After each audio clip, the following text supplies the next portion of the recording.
Hello, hello, hello. What's good, Game of Throners and YouTubers? It must be Tuesday night because we back again. DJ11 and Snafu. We got him back out of the hospital and feeling a little better. How you doing tonight, Snafu?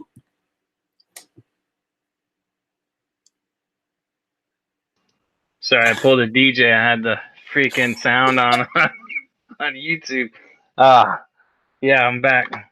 Not 100%. You can't see my beautiful face because of my setup now. Just getting by, doing what's worked so I can be here again, and I can at least speak through my drug-addled brain instead of trying to type it this time. So hopefully people will understand me a little bit better than last week in the chat. What's up, DJ? He said I'll be a little less drug-induced, but just a little.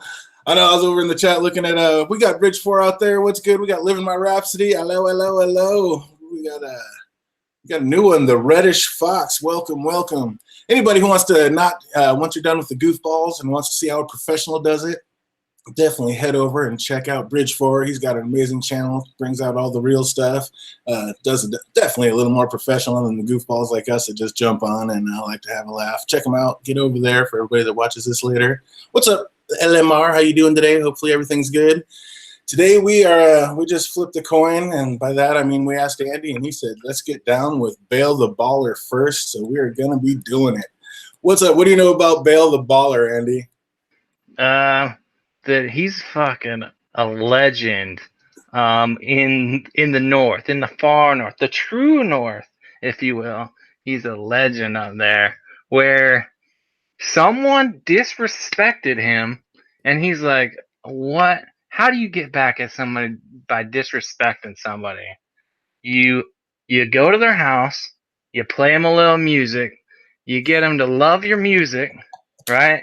And then they're like, your music's so freaking good, you can have whatever you want. And you just like, well, I'm gonna be humble. All I want is that winter rose that you can only get at Winterfell. And uh, the king in the north is like, well, all right, well, we'll give you that winter rose. And then he just didn't know what winter rose was being talked about here, because they pick a flower and give it to him. And when they wake up in the morning, Bael the Bard is gone, and so is the King of the North's daughter. And all that's laying on her pillow is a flower. And then they look everywhere for her, right? And then This is not just any flower. Just let them know. The winter rose, there was no flower more rare or more precious. So, yeah, there you go. This is in the Winterfell greenhouses only. This is supposed to be amazing, and that is why. And I mean, just a great trickery of words, because Bael the Bard thought he was a lot smarter. Well, he knew he was a lot smarter than the Lord of Winterfell, who at the time was Brandon Stark. Yeah, there you go. And just to give him a little more background before we get a little too much farther into it, Bael the Bard was the king beyond the wall. They said there was no greater or slyer or more ruthless, basically. They liked, he sang it in songs, so it was a little more poetic. Hey, what's good, Dragon? We see you out there. But he made, he was a singer, so the things that people remember about him are a little more poetic than what he really is. Because we have one guy that tells the truth, like, he was just the slickest raper and thief and, meanest bastard out there. That's why he was truly north of the wall. And Brandon Stark called him a coward. And he's like, oh, yeah, well, let me just scale the wall, walk down this King's Road, and sneak into Winterfell as a singer. And he sang for Brandon Stark until midnight that night. And Brandon Stark was so, just blown away by Bael that he offered him, he said, let me grant you a wish. What can I do for you? And all Bael said was, I'd just like to have, at the time, winter roses were just coming into bloom. And so basically, he knew about it. And he said, I'd just like to have what was the exact words he said? The most beautiful, it was like the way he said it was perfect, like the most beautiful blooming flower in Winterfell. And, yeah, something like that. Yeah, the most beautiful flower blooming in Winterfell, I think it was, or something like that. And so obviously, you know, Lord Stark thought it was the winter roses that just happened to come in and were blooming right at that time. So he picked one out and gave it to Bael the Bard. And that's when Bael went down and basically stole his daughter and left that rose on his pillow. So that And was pretty then, great. So so yeah, go on. they escape, right? And that's like Brandon Stark's only kid at that time. So taking this kid destroys the Stark line, really. Um, so uh, they obviously look everywhere for him, and much like our current story, the whole time they were basically hiding in the crypts, right? Because one day the king walks into the room and there is his daughter with a little baby. So, in a really poetic thing, this person, this wildling, comes down and saves the Stark line essentially by giving her a child, and this child is, you know, one of the Starks, great grandfathers or whatever, right? Well, we don't. It's not like he saved her. It's not like she couldn't have grown up and married somebody else, like another noble house, and had a baby. But yeah, Yeah, well, they are. So the thing is that where the Starks like old blood, all their power comes from? Wouldn't that be like an interesting story? Oh, but it gets even better. Okay, so this is my favorite part of the story, I think. Um, so the Bael kind of bails, and he goes back over the wall, and then there's a war, and now Bael's son is like the king of Winterfell or the king of the North, whatever it is. He's the head of Winterfell, and he leads the army against the wildlings. And Bael can't kill his own son, but his son has no problem killing him, and he comes back uh, to show like his power with Bael's head, and his mom seeing having loved Bael, seeing his head, she like throws herself from the tower and kills herself. yep. So that's my favorite part of the story That's my favorite part. because he went soft. Bael went soft, and yeah, did he go soft, or is it like the You didn't go soft. I mean, there's no more cursed man than a kinslayer. So you can't kill your own son. And yeah, that's the point too, right? They say that there's no more cursed man than a kinslayer, and that's why Bael's son was punished by having his mother die. She killed herself, likely because of that, in the song at least. That's why. Absolutely. And I mean, if she threw herself off the, you know, highest tower, and you know, who knows? Maybe he didn't. Maybe he said, "Oh my God, that was your father," and he was so mad. He's like, "Why didn't you tell me that he threw her off?" I mean, we don't know, but supposedly she was so heartbroken and heartsick that he killed his own father that she threw herself off the highest tower in Winterfell, and he ended up later being basically filleted by a Bolton. So we don't know if that was before Aegon's conquest or after, because it was a Lord Stark, not a King Stark. So, but Boltons were supposed to stop flaying their enemies thousands of years ago. So we're not exactly sure where in the thing it comes from, but that is pretty interesting. And knowing that, I mean, when Ygritte was telling Jon Snow that basically we have the same blood, you know, the same blood runs through my vein as yours, and that runs a lot more true than Jon would think if it's true. Do you think that's a true story, or is it just an old legend tale? I think, like most things, it's probably a mix of both. Um, it's probably a little bit more fantastical than what really happened. Um, I don't know. I think that there's parts that the likely true parts are, maybe she hid down in the crypts. If they did hide down in the crypts, then she had to have loved him. It's pretty hard to keep one person captive if you're the only person there to go out and get food and stuff, right? That'd be pretty difficult in that era and in a crypt, unless you're like sealing them in a sarcophagus or something every time you leave, which, I mean, that can happen. But um and then maybe maybe Bale's son was just better than him, though. Like maybe he was just able to kill him. If Bale is such a terrible person, like he Well, did this all these was things. 30 years later, so I mean, he's somewhat of an old man by this point. I mean, he was already a young enough and strong enough man to, I mean, you know how when you become king of Beyond the Wall, you've got to be a pimp with a sword. You've got to Oh be yeah, a cold killer. So he was already a man and great enough to become king of the wall. So he was already at a certain age, and then he climbed the wall and did all this. And then they say this was 30 years later when he led the army back against the South. But then when he ran up against his son, he let his son kill him. So, I mean, he was quite a bit older by then.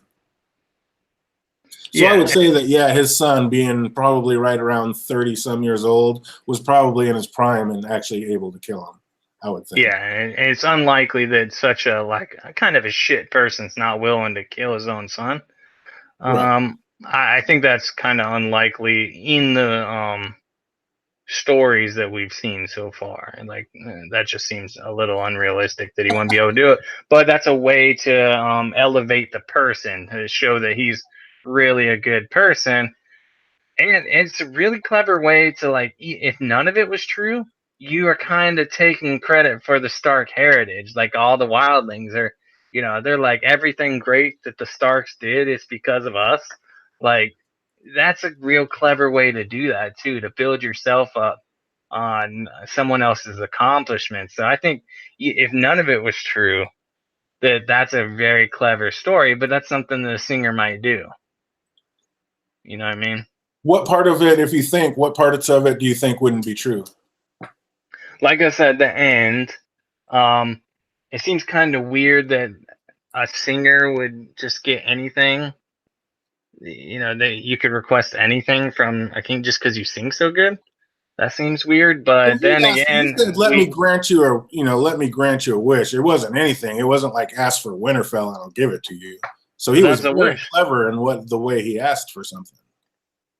Yeah. So yeah, but that could be someone building up themselves to make themselves seem more clever. That's like a thing that you come up with in the shower later, like after you have an argument with somebody, and you're like, "Damn it! Like I should have said this, and I would have said it like this, and they would have had nothing to say after that, right?" So Right. it's kind of like one of those things that probably didn't happen that way, but it's more likely that he just snuck in. He disguised himself as a singer. He probably was a really good singer, and that's um, wooed over the daughter because we've already seen that in prior stories. I That was about to say that seems to be like a running theme at Winterfell. yes, so that's likely now, and then he just steals her and the rest kind of made up. So if you just break it down to the bare bones, that's very likely that it happened that way. But all the fluff in there to make the embellishing to make him seem even better than he was, Right. because just seducing a girl with a song is not as impressive as seducing a girl's father into requesting, saying that you can have something from him, and then you slyly use your singer words, um, and basically tell him that you're going to steal his daughter, and he doesn't understand that, right? So that's kind of like a song where you're making it more poetic than it really was. Now, very well, all may be true, but if we're saying what is probably not true, it's that, I think. So, what other Bael the Bard type situations do we have going on in this story? Because if you re scramble the words Bael, it spells Abel, and who snuck in the same way? I mean, basically, Mance Rayder using that entire story, sneaking into Winterfell as a singer and calling himself Abel. I mean, that's pretty gnarly. So, who else do we know that's a singer and a musician in this story who was supposed to be able to bring women to tears and be that amazing of a singer? That dude that worked for shit, what's it called? I mean, Yep, there's the don't get one it dude that, twisted. My man Rhaegar, that's who. Rhaegar and Targaryen. I was gonna talk about the dude. Yeah, I was gonna talk about Rhaegar too, but there's also the guy from the Brotherhood. He's supposed to be pretty legit. Like he gets Oh welcomed yeah, in. Thomas Seven Strings. Yeah, so he's legit. And then Absolutely, Thomas Seven Strings. And that's how he snuck into River Run. Yeah, and then the dude at the Vale was so good. Like he could be a dick to everybody, and then the what's her name still loved him. It didn't Liza loved matter. him to death. Yeah, Liza Yeah. doted on him left and right. So you got him. Then you got Rhaegar, which um that one probably is the closest to the story, right? Because you have the Well, Winter Rose, you have her falling in love with him because his song's making her cry, basically. so let's Um, talk about that. Is the Rhaegar at Harrenhal a Bael the Bard situation going on? it could be. It could be Bael the Bard uh, morphed. Like I don't know. It happened too recently to say that that's where the song came from, because old wildlings would know. Like song was just made up like a few years ago, so it's not. It couldn't have just happened. But What song was made up a few years ago? if the Bael the Bard song was that they sing to the kids, if it was a recent story, the old wildlings would know that. So it can't be directly like the Rhaegar and Lyanna story is the Bael the Bard the story, right? Oh, Does that okay, make right, sense? right, right, right, right. Where No, they morph that. what I was more thinking is that we know Rhaegar came out of the library reading about prophecies and lore, and what if basically the Bael the Bard story is part of a bigger story of a prophecy type thing, and that's how this all got started? Yeah, I mean that's legit. It could be a prophecy story, just like I think some prophecy stories are just descriptions on how to do things. So that's no more crazy than my thinking that the Azor Ahai thing is just how to make Valyrian steel. The Bael the Bard could be a prophecy, and it makes sense. You got John, who um, be the could be the lone surviving Stark. Um, the Well, whole thing yeah. kind of works. And I mean, the whole Blue Roses thing, first of all, where did Rhaegar? I mean, they say it's one of the most rare and precious. I mean, he's a king, so he would be able to get it. But where did Rhaegar come up with a veil or a crown of blue roses to be able to present to Lyanna at the Tourney of Harrenhal to present her Queen of Love and Beauty? Yeah, and that's weird too, right? Like how I didn't even think about that. That was this all planned ahead? Because that's you know Yeah. had he never met her before until then, or did was she like the knight of the laughing tree, right? And he meets her in that, and then he falls in love with her, and he decides to change the crown of love and beauty to a blue roses or blue flowers, and then present it to her. Like that would have to happen in a very short period of time. That's plausible, but seems a little unrealistic to think that he would do that in a night. But that's weird that he would have had to plan that out. He would have had totally, and I mean, he would have been all the way up north and back and had this thing made. And basically, how else are you going to know that you can win this tournament to even be able to present this to her unless he pulled the Loras Tyrell and he was pulling some fast ones and he had some witchcraft going on in the first place to even be able to win that tournament to be able to present that. I mean, there was some serious plotting and planning going on to everything involved in this. Oh yeah, for sure. Now, I mean, we think it's just basic. I mean, it's big enough that we think that the whole tournament was set up to basically plot to overthrow Mad King Aerys from his throne because he was nuts and they wanted to put Rhaegar on the throne. But I mean, maybe what if it was something bigger than that? What if this was the prophecy that Rhaegar was talking about? And this is all the stuff that he had to do leading up to it. And there's so many parallels. Almost everything in this story is something relevant to what's happened, Mm-hmm. right? Yeah. To Loop after loop after loop. Yeah, they all come back on each other. Climbing over the wall, hiding yourself as a singer, that happens over and over. Hiding in the crypts. Almost every aspect of this. So if you're bringing it all around to something relevant, like here's a question. Does Tyrion come into into the play, and he is going to use his sharp tongue, like his twisting of words, to tricked someone into giving him something that they don't realize they're agreeing to give him. You mean Is more there, like the original Trickster Lannister? yeah, like can he do that? Talk somebody, a little strategy to talk somebody into it. Like maybe that's like an agreement with the Night King. I don't know. I'm going a little too tinfoily here, but Oh, there's dude, gonna we be haven't even some. started getting tinfoily. What are you talking about? We're just getting warmed up. But to go like to have something, every major aspect of that story have relevance in our story, you gotta have something like that where someone is tricking somebody into agreeing to something that they don't realize they're agreeing to. I guess you could say that maybe that's um, Mary Mazdur does that to Danny about her baby. Danny. Yeah, but she does. Danny does kind of admit that she does know what it meant, right? Like a life for a life, that she knew that wasn't just a horse. But you could say it was that. But I think there's got to be something more. One True David says, Andy said too tinfoily on DJ's channel. Well, I'm talking about me because I'm Oh, usually that's so sitting the classic. fence, You want to talk about tinfoil? It's like, first of all, where are Rhaegar's bones at?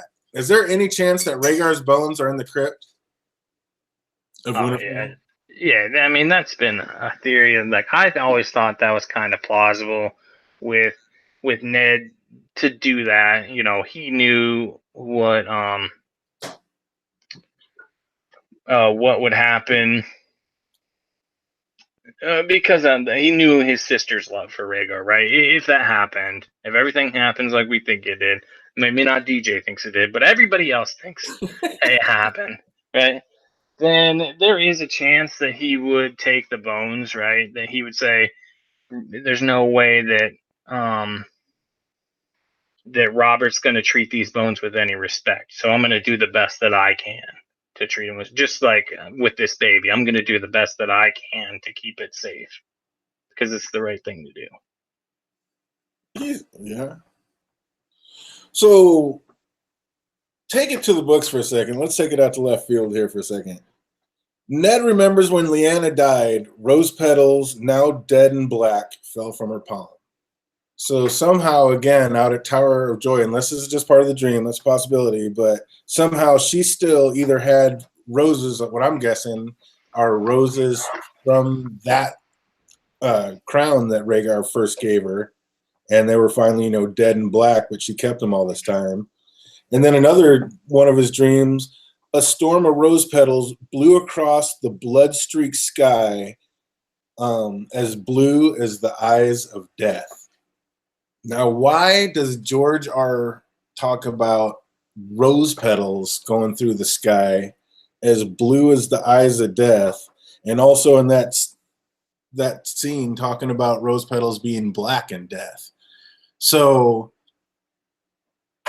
okay, what's up? Is Rhaegar like the Night's King? I mean, why I are was they just talking about this? Why are they talking about rose petals and blue eyes of death? They're obviously talking about White Walkers, and we don't know where Rhaegar is. Is he going to be the stone dragon that gets woken up, and the stone dragon that comes to life, or the dragon that wakes from stone? Is it going to be Rhaegar waking up, whatever? Or is he the Night's King? Did Lyanna not even have a child? Is Rhaegar Azor Ahai, and he stabbed her in the chest, and that's why she was bleeding so much? Because he forged Lightbringer, and he took off to the north, and he became the Night's King? I mean, what's going on, Andy? Stop me. well, simple answer is Macumba. Um, so we want to go We're like all in the the eye of simple. a blue-eyed giant. Uh, That's just what that's it why is. you see the fucking blue petals in the sky. Uh, I don't know. Maybe George is being more poetic than he needs to be, but um,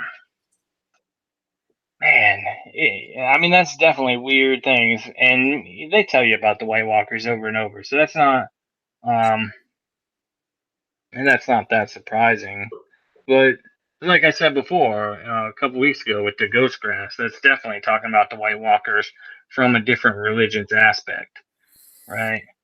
So I'm with you. It could be. It could just be talking about the White Walkers, but how does that have relevance to the story? You're right. Like to the situation that he's dreaming about. I mean, yeah, he used those specific words, which is pretty crazy. We got Bridge 4 talking about to connect the two stories. The Night King is Bael's child born in the crypts of Winterfell. Get some. I love it. Like, let's go out there with it.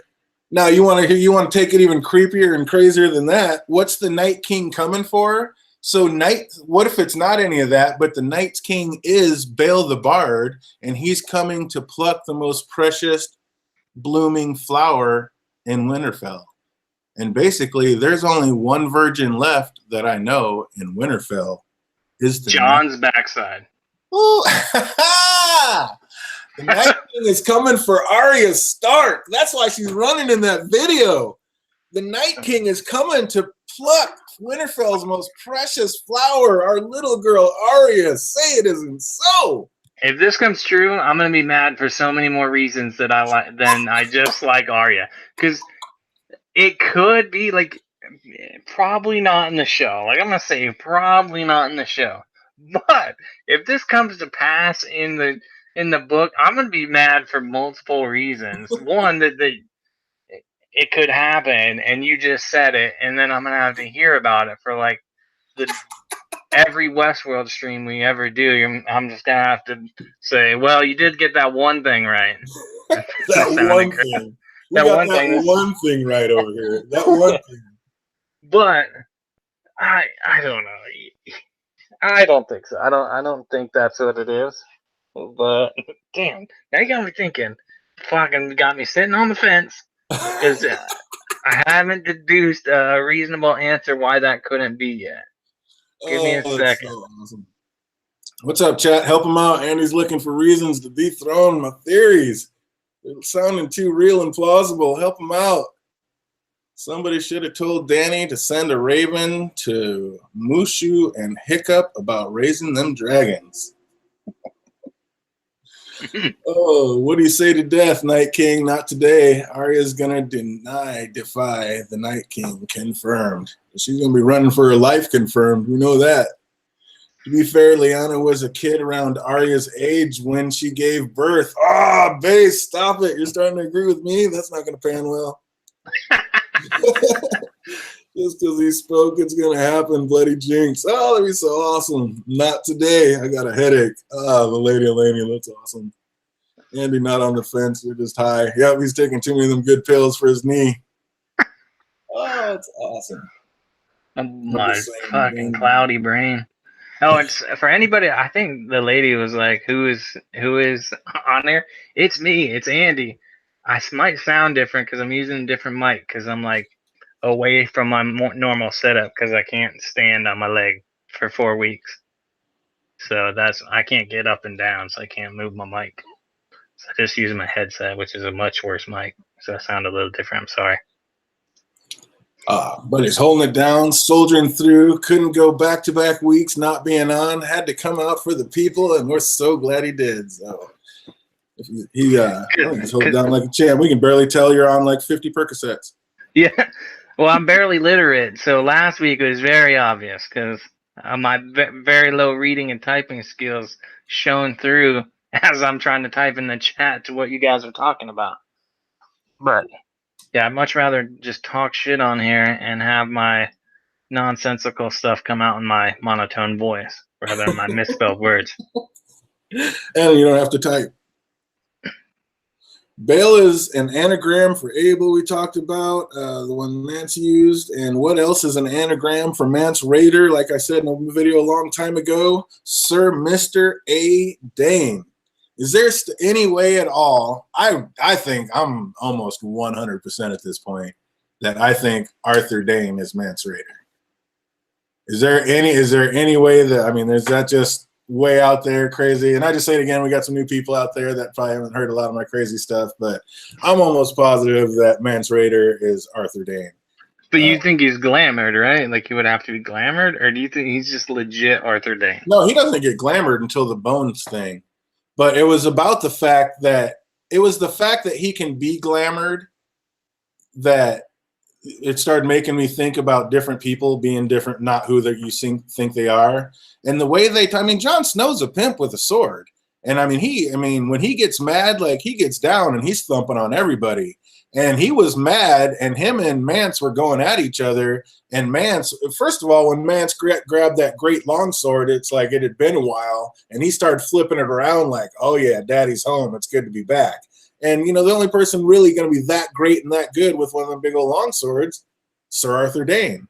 And who is going to be able to just absolutely whoop? And I mean, it wasn't even close. He whooped Jon's ass all over the yard. There's not really anybody left in this game. I mean, one or two maybe that could do that. But the fact that Mance Rayder grabbed that long bastard sword, who, if he's supposed to be, from somebody, north or whatever, how much time did he even get with that? I don't know. It sounds like an Arthur Dayne situation to me.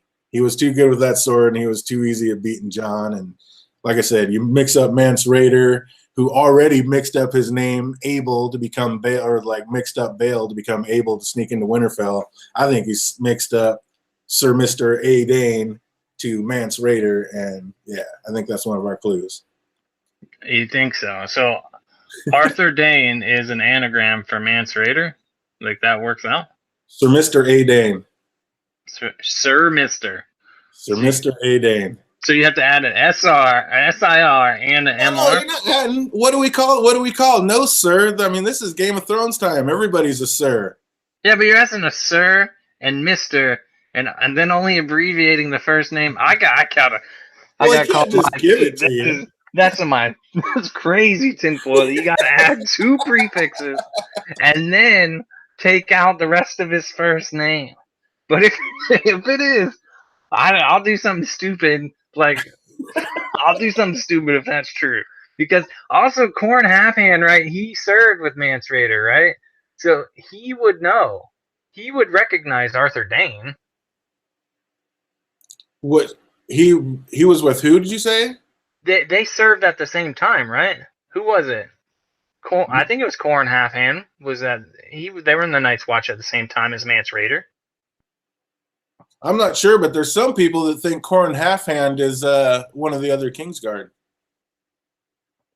Oh well, if that's the case, then okay.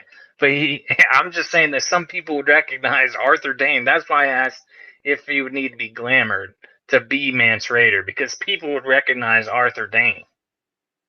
Yeah. They called him Sword of the Morning, and he would have killed me but for Howland Reed. And I mean, maybe Howland Reed just came up and talked him out of it and like, hey, this doesn't need to happen. This is pointless. Let's do this. You guys are done. You're Kingsguard. There's only one honorable thing to do. Take the black. And as we know, most people that are of high birth and royalty that took the black end up bouncing. They're like, yeah, I'm not doing this. And they just end up bouncing north doing their own thing, a.k.a. Blood Raven, a.k.a. Mance Rayder, a.k.a. a few of them. Jon Snow. Or the ones that don't are idiots. Yeah. They either get their buddies killed by White Walkers or get their skulls drinking out of. Lady Olenna Tyrell knows Kingsguard bodies because Ned let them take the black. Exactly. No Kingsguard bodies because Ned let them take the black. What'd Bubba say back up here? I'm sure he was on a good one. Yeah, I mean, it could be. It's just, I don't think so. I think that's a little too much for me. Lady Olenna saying 3 went to the wall, Halfhand, Mance, and possibly Hightower is Tormund. Now, the Hightower being Tormund, I like that one just because he seemed to, just the weird wording that he used. Like, if I had me a pen and some Master's ink, I could write that my, whatever was 10 feet long. How would Tormund know about Master's ink and Maester's period? And I don't know. It does seem kind of a stretch.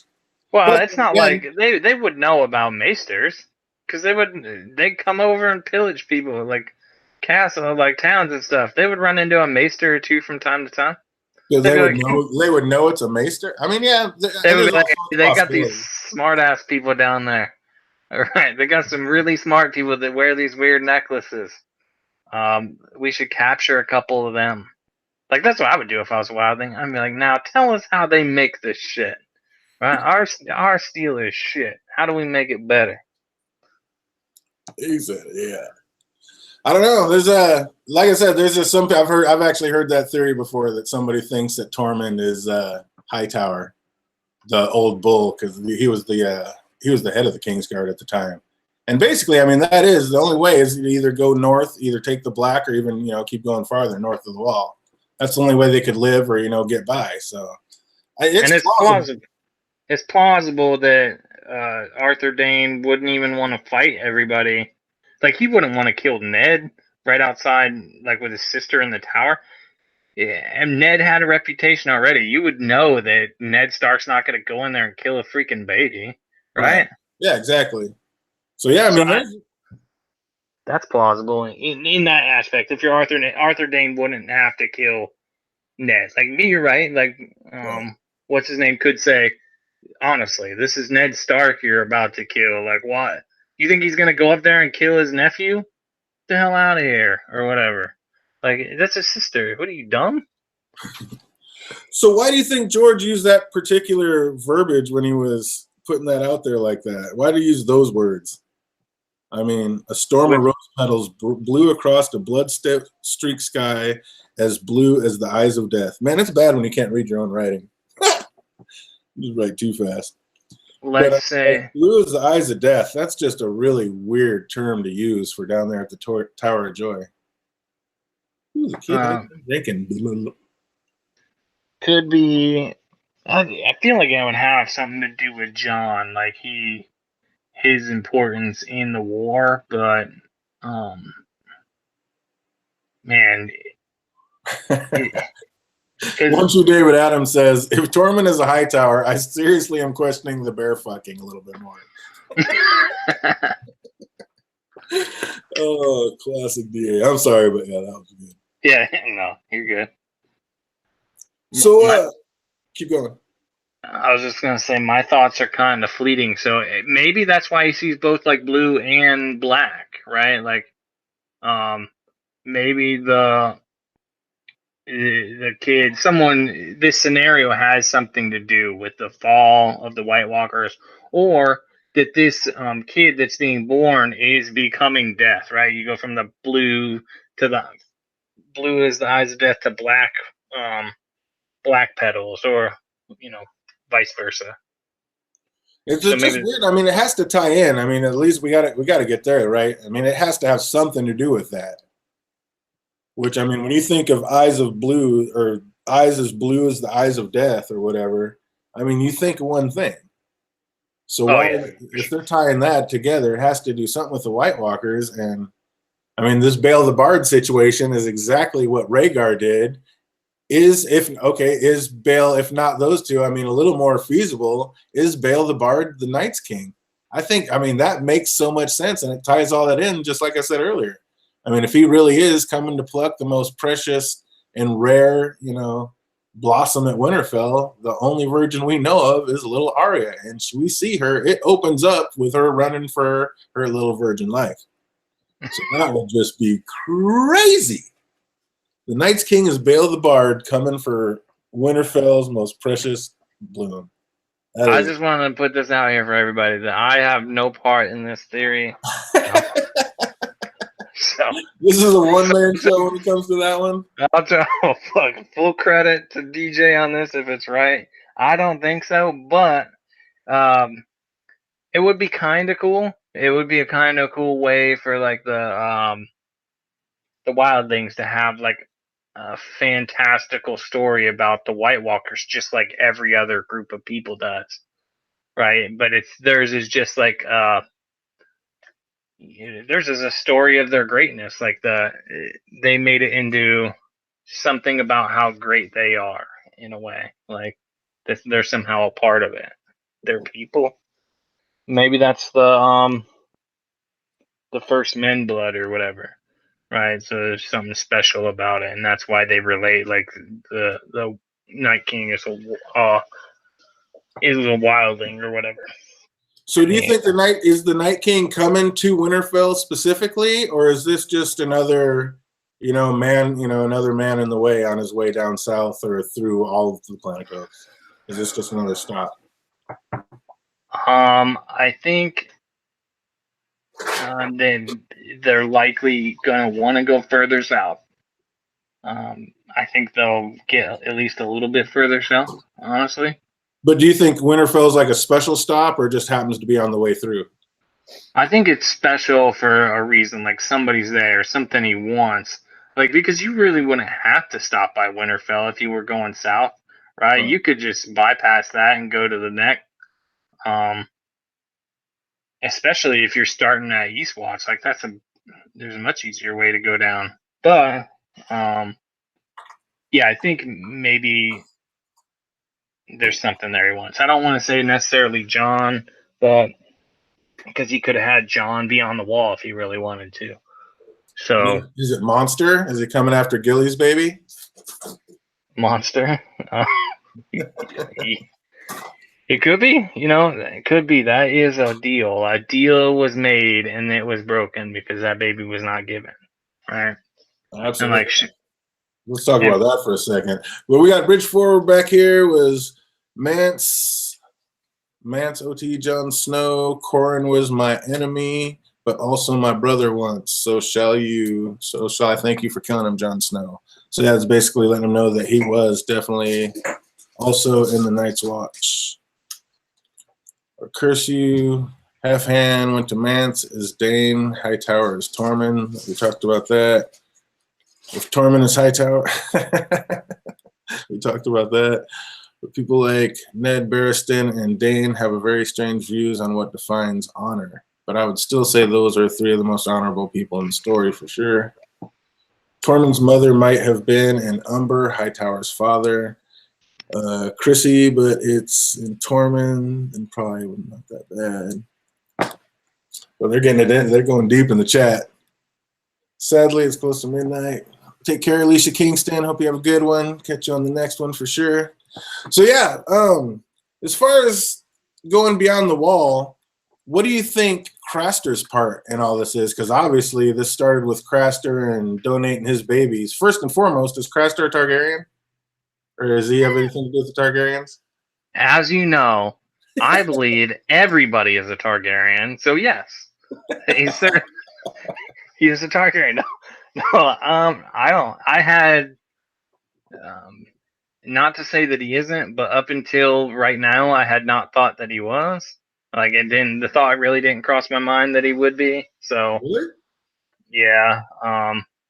I think one of the biggest things that made me think something like that, because we know blood ravens basically, underneath the ground in a tree system, and the way, like when Jorah Mormont said, "It's getting too dangerous out here. Let us escort you back to the wall," and he's like, "No, we're safe here. We're God-fearing people. My roots run deep." Which I don't know. Is it my roots run deep because I'm deep with the old gods, or is it my roots run deep because my ancestors are part of the trees now? I mean that's legit enough. Um, it could be. I'm not gonna say that it isn't, but I don't like the whole everybody's Targaryen. So now I'm starting. I'm probably dismissing a real Targaryen, right? But a real secret Targaryen by doing this. But I say there's a limit to my probabilities, right? Like I could say all the Lannister kids, right? And there's a certain percentage that could be true, and then we got a few other ones. Oh yeah, Base So just said the DNA results came in, guys. Fat Walda, you are a Targaryen. yeah. Oh, take care, JD. I know you got to work in the morning. Be easy, brother. So I don't. I'm gonna say that he's not, but um, I think the old blood, like him being part wildling, makes uh, him be able to deal with the White Walkers, right? I think it's that first men blood, right? So why the Starks and wildlings and Craster, they don't still have that belief in the White Walkers. Even Ned still has that belief in the White Walkers, right? You can see that it kind of when someone says it, like he takes it more seriously than anybody down south.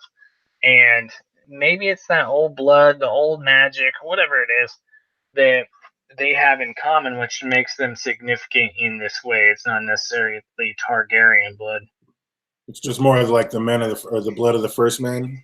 Yeah, that makes them more special and relevant to White Walkers, and maybe they're like natural born enemies to Targaryens, right? Like, so it's a Romeo and Juliet's baby is John, right? So maybe that can mend the or fix the bridges or whatever that term is called. So when the Night's King like raised up and looked at Jon Snow and then lifted his arms, that had a more significant meaning than "Hey, look what I can do." Yeah, and yeah, it could be. But I just think it's like maybe that's that natural born enemy thing. Where does that make sense? Like that would be why the Night's King wants to go after Bloodraven, right? Because he is a Targaryen and he's participating in the magic of the first men, right? He shouldn't be allowed to do that in the Night's King's eyes, right? But Craster, he's one of the first men. He has that bloodline, so the Night King sees him as a natural ally, and probably only his kids can become not only his kids, but only first men bloodlines can become White Walkers, and that's what makes them special. So there's something to do with those two bloodlines, just like how um, Well, that's what blood. Reddit. That's what Reddish is saying is, could he have the blood of the Andals in him? So basically, Yeah, what yeah, you're saying, it's that blood of the first men situation. So you think that's the what I White meant. Walkers need that blood of the first men, or that's basically what's keeping them going? I mean, obviously there's something magical about the blood. Why else are they? Why is it his seed specifically that he has to sacrifice? Yeah, and that could be due to a deal, like well, I mean, it's definitely due to a deal. We know that, right? Because he goes and sets them out, and there's some arrangement that this happens. So, um, but yeah, I think it's something special because we know that what's her name? God dang, I'm so my brain don't work. But the freaking fire witch lady, Melisandre, she sees like the northern people, like the Blood Raven, as an enemy, right? Like she's a traitor to him, but that's the old god magic, right? Or like the old gods. That's their magic, and it's naturally against like R'hllor's magic, and they naturally see themselves as an enemy. So I think it's likely that like the Andals or the First Men, that blood is a natural enemy to like Valyrian blood, Well, they were and certainly the first kings of at least Westeros. yeah, so there's that natural enemy there, and so that's why I think like the John and the John is kind of special in a way. It's like Romeo and Juliet's kid, right? Does it mend fences or bridges or whatever that phrase is. Nice. Oh, thanks for all the new subs out there. Appreciate it. Yeah, we're definitely getting down. We do this every single Tuesday night, and that's obviously going to continue right up and through, and even after the season starts. Because after the season's over, we'll just be going a lot deeper into the books from book readers out there. So, and as everybody knows, it's been here, and if you haven't, you will soon find out. We go a little deeper down the rabbit hole than most around here. So, yeah, there is no foil too tinny around these parts. It's like, hey, anything can happen, and until we're proven wrong, it's all fair game. It's mostly I only have like one crazy theory. Mostly it's DJ with the crazy theories, and I'm just here to say, oh yeah, that could happen. I guess I don't think so, but I mean, I guess it could. So I kind of validate him, but also say, I think that's a little crazy. So, but Well, Reddish Fox thinks that Caraster is happy to take advantage of any situation. They don't like that he has the same blood, but he is happy to give people of their bloodline back to them. So he was already part of that bloodline. I kind of yeah, like I'm liking the Night's King as Bael the Bard more and more, coming to collect that Winterfell rose. here's a question, right? If you want, this is just a logic question, and I'm sorry that I might ruin things for people. I probably won't, but whatever. If you are the Night King and you're just waiting around for hundreds of years, right, and you just got that kind of time, that when you have a long lifetime like Melisandre, that's her name, Melisandre said, like we understand, and she doesn't say, but when you live such a long life, right, that one little, the lifetime of one person doesn't seem so significant. That's why she's so willing to kill people, because in the grand scheme of things, that person doesn't matter as much as everybody as a collective. So it's because of that time frame, how many lives you get to see in that time frame. If you're living thousands of years as Night King, and Craster's giving you babies, you finally make a deal with someone, they're giving you babies. Why not just one time don't turn one of those babies and just raise them like a normal kid, and then when they get old enough, send them into the cave and kill Bloodraven with a sword. And then when he comes back out, if you can still turn him, so you want to Well, be one of them. why do you think the main reason why did he want to kill Bloodraven? If I'm going off my previous thing, that he's an enemy because he's a Targaryen using like the Andals or the First Men's magic. Yeah, Right? I would think that it's because he can see what the Night's King plan is and keeps foiling it, and so the Night's King is out to kill all Green Seers because the Green Seers keep letting people know what's coming and foiling it. So if he kills the Green Seers, then the people won't know what to do, and he'll be able to have his way and be able to take over the world. Yeah, but if he's just going to take over, then that seems kind of convoluted, that he wants to kill the Green Seers so that they can't do it. You got to add like 5 more books if that's going to be the case, because you have to explain that he had a plan that was so extravagant, right, that he just couldn't have a Green Seer alive to know what was going to happen. Now, you could say that he wants to be the only one with that power. What if the more people with that power in the world, like, the weaker each individual person's power becomes, right? So maybe there's a grand pool of old god magic or Green Seer ability, and it dilutes the more people there are in it. Does that make sense? Like they're all drawn from the same mana pool in gamer terms. You got to keep the blood pure. Not even that. Just like there's too many Green Seers, so too much shit can change, right? Like if you're going with that, like too much stuff can be affected. Maybe they can destroy like the space-time continuum if more than one person can go back and change things, because 2 people couldn't go back to the same spot and try to change something, and because that would create a paradox where you're both going back because it's a consistent timeline. So without getting too much into it, basically, if something always happens, someone can't go back and change that. But if 2 people have that ability, then it couldn't have always happened that way because they would both see it differently. So their minds would see it differently, which would make it not possible. So make a hole in the time warp continuum. Yeah. Yeah. So sorry, that's my craziness. Sorry. No, definitely. I mean, just as plausible as anything else. Why not? So if the Night's King is coming to Winterfell for something specific, I mean, basically, don't we have it down? You got to think that it's going to be Arya, Bran, Jon, or Dany, right? I mean, it has to be one of those 4. Or I guess it doesn't have to be. Maybe it's something in the crypts that he's coming for. I guess that could be number 5. Which way do you think that leans?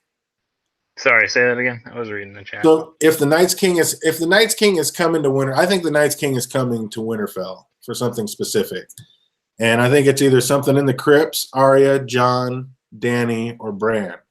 And I was just wondering, do you think? I mean, is it one of those things, or do you think it's just like something else? I mean, one of those 5 things. I think. You just named the 5 things, the only 5 things that kind of matter in Winterfell at the moment. Right. The crypts, and then like the main people. So, but did you leave out Sansa? Yeah, I guess it could be Sansa. I mean, so that's my only other. That's well, my I'm only wondering other which way you're leaning, like, because you were kind of giggling about the Arya thing, thinking, okay, that could happen. I'm just wondering, which way do you think it is? I was giggling because I think that's plausible. That's a plausible reason. If you're going with the Bael the Bard, right, that would make sense. And I was just laughing because I would hate that because it sounds like an obscure thing, and then you said it, and then I would have to acknowledge that you were right if it came true. So that was my laugh, and it wasn't like that. I thought it was so ridiculous that I was laughing. But I think too much of the story is around Jon and Daenerys, right? About their story. So yeah, if I'm gonna have to say one, I'm gonna say Danny because a lot of Jon's story could be attributed to describing the Night King's story, right? Does that make sense? Like his story arc, he's someone up there who gains a lot of information about the Night King. But Danny doesn't have anything like that. Um, Hers isn't directly tied to the Night King, so I think it's more plausible for her to go after him if you're viewing it from that perspective, why the storyteller would put so much time on certain characters. So I'm going to go with Danny based on that. There you go. I like that. I love what Reddish Fox just said. Could it be Bael coming for his blue rose, a.k.a. Lyanna? Wow. So what if the Night's King is Bael the Bard and he's coming for Lyanna? He's coming back for Lyanna because it never was Rhaegar. It was always Bael the Bard that got Lyanna pregnant. Rhaegar had just read the prophecies and knew what was going to happen. So that's why he was already aware of it and had the blue roses ready to go. He used the power of the Night's King basically to make sure he won that tournament to be able to get her. Yeah, that's crazy. Rhaegar wouldn't need the power of the Night's King to win the tournament. He could just win the tournament. He was up against knights like Barristan the Bold. Yeah, he was up against some true warriors, and he took them all down. That was crazy. And I mean, I think it went down. They won. I mean, wasn't that the one where they broke like 13 different lances and finally Rhaegar won? I mean, that sounds like something like that. So that sounds pretty magical to me. But maybe Rhaegar's just a beast, man. Like maybe he was mediocre. He was fair to mediocre. I mean, he was better than mediocre, but he was no great warrior. Yeah, but haven't you ever loved somebody? Right? Like you do anything for that person. You even win a tournament against people that are better than you. So you think Rhaegar was just already just so in love? But we already know Rhaegar was melancholy. He barely loved himself. He didn't love that much for anybody. You think just all of a sudden he was that sprung on Lyanna that happened? And that doesn't add up. I might. Like, I don't know. Some people change. Like, I don't know. Maybe he was like, damn, this is the girl for me. He's one of those songs just started playing in his head when he saw her. Like some freaking 80s ballad in his head. Do you think Jorah used magic to win his tournament, though? No, Jorah was at a much smaller tournament and just had a good day. He said, do you think Jorah used magic to win his, though? Love. He used the love magic to get that. Yeah, but it is a good point. Like, everybody in Westeros is at this tournament, and Rhaegar wins. What's that? That is a good point. Like, everybody's at this tournament, and somehow Rhaegar wins. Yeah, exactly. Like, the biggest pimps in the kingdom are there, and somehow Rhaegar takes it down. And he got smashed by Robert, so... I'm just saying. Well, Robert wasn't any horseman. He was the melee guy. But I'm just saying, and no OTDA, I did not say Rhaegar was shit. I said he was over mediocre and average. He was a bit better than mediocre and average. But yeah, there was a lot of true stars in this tournament, and somehow Rhaegar took it down. Yeah, but haven't you heard about those like mothers who lift cars when their kids are underneath it and shit? Just like that. All of a sudden they get that burst of power because you only use like a certain percentage of your power, or like of all your muscle your body's capable of, you only use like a small percentage of it because you would tear your body apart. But maybe he just was able to access that fucking badass. Lady Elena says, was the tourney rigged? And to some extent, of course it was. All tournaments were rigged to some point. I mean, whether it was just Matt pitting certain people against other people or absolute, people taking dives so, if this was the biggest tournament ever created, never put on, of course there's things that were rigged. But you couldn't rig it with all, and you sure as hell didn't rig it with Sir Barristan on that final tilt. Like, they broke something like 13 lances on each other. Like, they were balling, and Rhaegar's just somehow won. So, yeah, that was, I don't know. I can't rig that. I think it was magic. I think it was glamored. Maybe a better guy was glamored. I don't know. Who knows?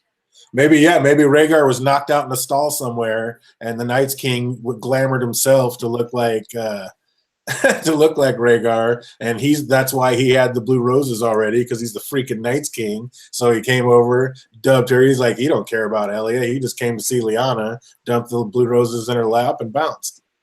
Boom. I like it. There you go. Or we could do it like it was the Mad King in there, glamored all the time, and that's why he did it, so that he could be John's real father and make a different one of your theories come true. There you go. There you go. It wasn't rape. He was just glamored. Yeah, he was just glamored. That was Rhaegar. He's like, fuck my son trying to conspire against me. I'm going to ruin his marriage and start a big war by doing this stupid thing. I mean, it's blood of the dragon. And I mean, Rhaegar didn't kidnap Lyanna. So, I mean, the whole north, he would have never got out of the north. How would he even get Lyanna? Like, where did they even meet up? There's no way he just walked into Winterfell and grabbed her and took her out, prince or no prince. So these guys met up, and was it because she was already pregnant by the Night's King, who was a.k.a. Bael the Bard? Or did he get her pregnant? Or is it because the Mad King raped her and she had the blood of the dragon in her and she was already pregnant and she was like, oh my God, if I'm up here, they'll kill me. I'm supposed to be betrothed to Robert. What am I going to do? And Rhaegar just went and got her. He's like, come with me. I'll take you to the Tower of Joy and we'll figure this all out. Lumimar Rhapsody, that's what I'm drinking. It's my infinity bottle I have going. It's got like 4 of the Game of Thrones. It's got the Clanish. It's got House Tyrell, House Tully, House Baratheon, and House Lannister. And then mixed in is a little Glenfiddich 18-year-old and a little bit of Monkey Shoulder. And it is freaking delicious. Pretty good mix. They say that's one of the fun things to do with whiskeys when you got a bunch of them, is mix them together and make your own blend. And so I've been doing just that, having a blast with it. That's fun. Got Bubba Husky back. What if Rhaegar and Arthur Dayne were glamored to look like each other for the tournament? I've actually said that before, Bubba. I was like, maybe that's how he ended up winning, because he just let Arthur Dayne glamour himself and he took him down. But Arthur Dayne was a swordsman, and we've never heard of him being a great lance, but he could have been. But yeah, I've definitely said that one before. No, Lyanna was the Knight of the Laughing Tree. Rhaegar was sent to find out who it was. Yeah, I've never believed that one. I don't think the Knight of the Laughing Tree. I think either the Green Gods gave our man Howland Reed some extra crazy superpowers, because it's not just coincidence that he was down there at the same time this tournament was going on. He was supposed to be down there for something. Yeah, like that's the one thing I don't think we ever talked about. I think we were talking about it on one of these, about how, like, what did he do, like, on the island, right? Like, when he went on to the, what's it called, island? What did he see down there? You remember saying that? Or am I just talking crazy? He had been on the island for like a week or a month. He'd been there for like a month or whatever. And then, so I'm guessing he was there for some ritual or something. And then it was time for him to go, and he came back. Now, was the ritual over, or did the Greenseers from the island tell him what was up, and he needed to go interject or make certain things happen so the future happens the way it needs to be?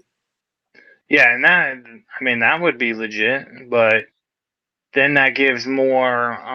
I can't say that's it, because I've already put my eggs in the Dany being more important basket. So I can't say that they would want Jon to be born, which, if you're saying that Rhaegar met Lyanna because of the Laughing Tree shit, then it would be important that Howland go get beat up by these people, which sets all that in motion. And that makes Jon more important. But I said that he's going to Winterfell to meet Dany. So I can't say, I'm going to say nope. Well, we don't know. I mean, just like I said in the last stream, the more and more I think about it, I think the storm that Daenerys Stormborn was born in was a storm of swords outside the Tower of Joy. I think Dany was born at the Tower of Joy. And I think that's why William Derry was able to snatch her out of her crib, and he took her back to his spot, and the other ones went to Starfell. and basically took the other baby to Starfell, and they bounced. But Could yeah, be.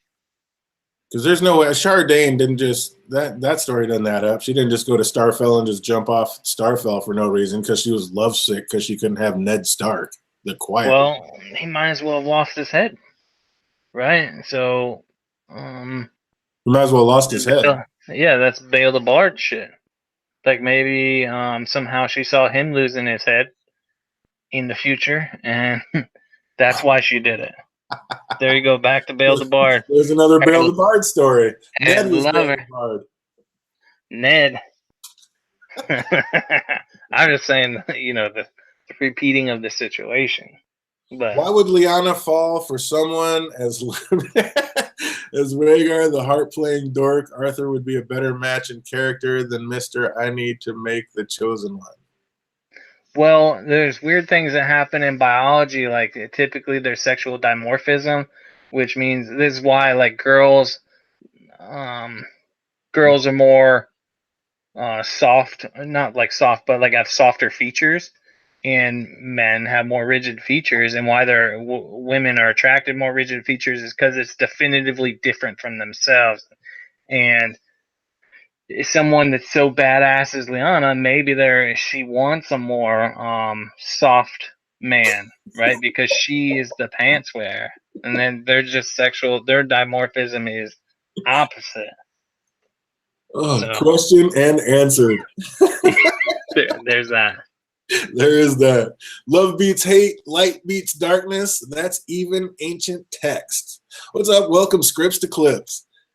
Bubba, I thought Howland Reed was on the Isle of Faces for a whole season. That would be a while. Yeah, I think it was like a month or so. I don't remember exactly. Ashara Dane is Septa Lemore. I 100% believe that. That's what we were talking about last stream. Don't even get him started. Yeah, don't even get me started on that one. Yeah, 100%. Ashara Dane is the Septa Lemore. That's why you only hear about two people other than really Sansa and maybe Dany here and there. But there's two people that are considered of beauty like that. And Ashara Dane was the most beautiful maid ever.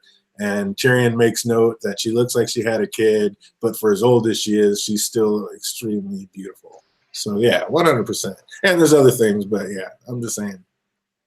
Septa Lemore, Ashara Dane, I'm shipping it. Howland stayed on the Isle of Faces for the whole winter. Those lake years in Westeros. Oh yeah, those lake years in Westeros. He said, yeah. Let's see, DA, as long as his ass is the only thing that is soft, then it's all good.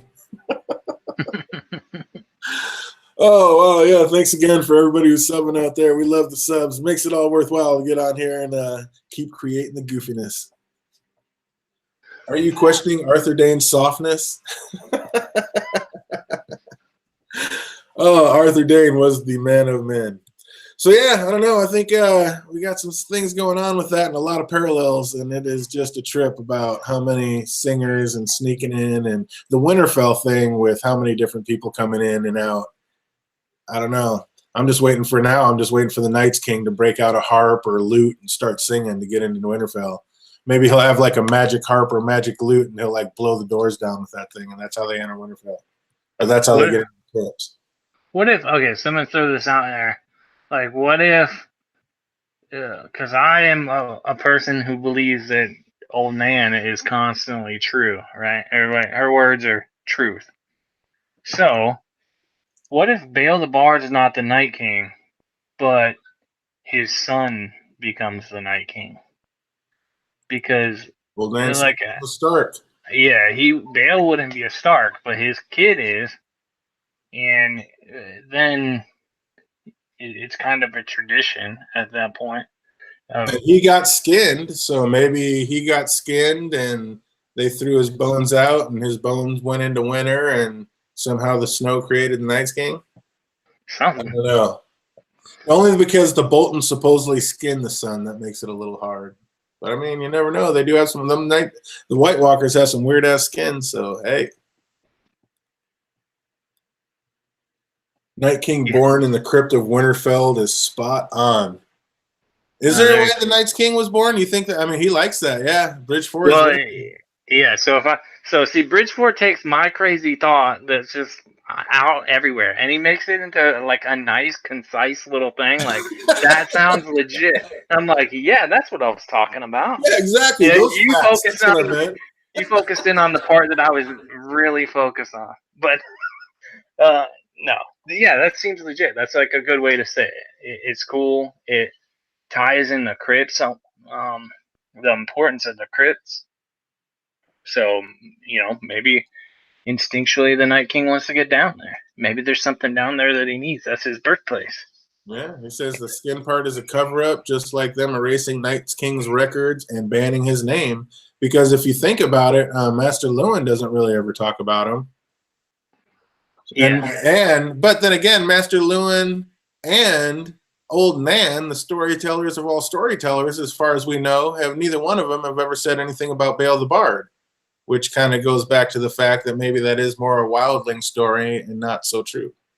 Well, that would be like a negative story on the Stark's part, right? They wouldn't want to tell that to their kids because it let them know that they're really just wildlings.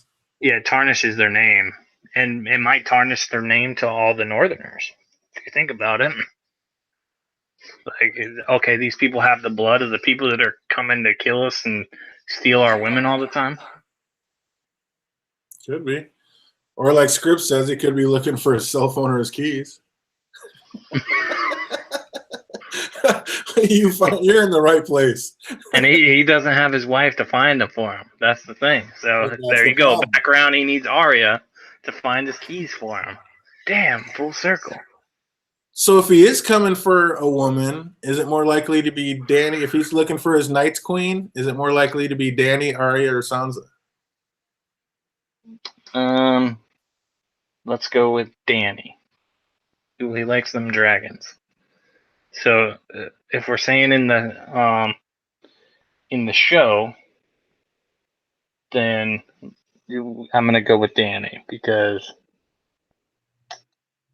just like that would make more sense as far as we would understand that story, that significance more of him wanting, a Targaryen blood, or like there's something special. Maybe he's a Targaryen because he can ride a dragon.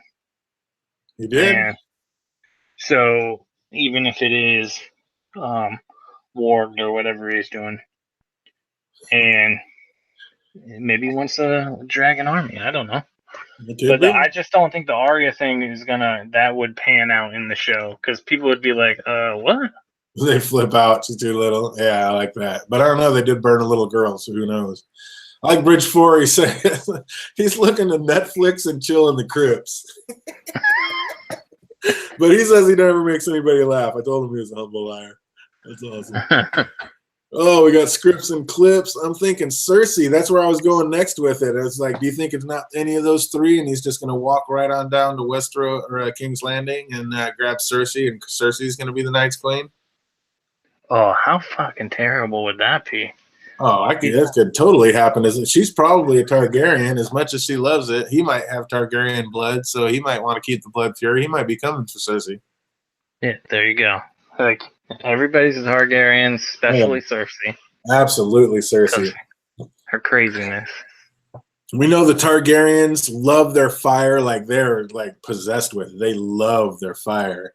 And they say, I mean, when Cersei lit the Tower of the Hand up, she was glowing. Like, she was mad for it. Tyrion, like, he lit up Blackwater Bay and set the entire bay on fire. They're all Targaryens. They all love big, huge, crazy fires. Yeah, but Tyrion didn't seem to like it as much as he was kind of mortified by how crazy it was. Really? Was he? He seemed to be mortified, like when Tyrion chopped that dude's head off. He seemed to be mortified when there was other kind of wars, like close combat going on. He didn't seem to be mortified when he had to save Lady Catelyn and he grabbed that shield and smashed that dude's face. Like, he was dead. The battle was over, and he was still romping that dude's face with a shield. And he didn't really seem that mortified when Joffrey was launching antlered men off the catapults to their death into the sky. He was just mad about losing the money. So yeah, I don't know. What I part? think it's I don't remember different, being like the mortified. fire. I thought I read something like his reaction to it, but then again, I listen to it as I fall asleep, so I might have been adding some dreams in there. But it's the Cersei thing. I think the Cersei and Jamie is a perfect one. Like that to say if there's a secret Targaryen, that's a perfect one to do because they do say like the gods flip a coin, and the crazy one for who's going to be crazy, and Right. Jamie ends up being kind of sane. He's just gullible, kind of like Rhaegar in a way. But and Cersei's freaking crazy, right? So it might even say in the story at some point that they're like a coin, but I don't know. They do, absolutely. The gods flip a coin, and to see which side No, it's got up. no, that Cersei and Jamie are like a coin, but I don't Oh, know. two heads of the same coin, or something like that. But I don't know if it says that. I might just be Because they're twins. No, I kind of inferring that. remember something like that too. Yeah, but yeah. Bridge 4. How do you interpret Jamie's dream with his mom, Joanna? Well, first and foremost, we don't know if that's his mom. If he's I mean, actually, that would be his mom. So yeah, that's actually pretty easy. Joanna is his mom, who had sex with the Mad King before on Tywin's wedding night, actually, and that's why the mom kept saying, "Remember who you are. Remember who you are." And he's like, "Your father wanted a great night and wanted his daughter to be a queen." And James was like, "I did," and all that, which matches up for both of them. But it's like, remember who you are. You're not a Targaryen, or you're not a Lannister. You're a Targaryen. Is how I interpreted that dream. Could be, could just be um like a personality thing. You know what I mean? Like he was making that transition to being a better person. Um, but I certainly agree that she could be saying that like this. She could be saying, you're not a Lannister. But I mean, that was like the most prevalent thing of what I remember about that dream is remember who you are. Remember, basically the same thing that was being told to Danny by Quaithe. yeah, that's true.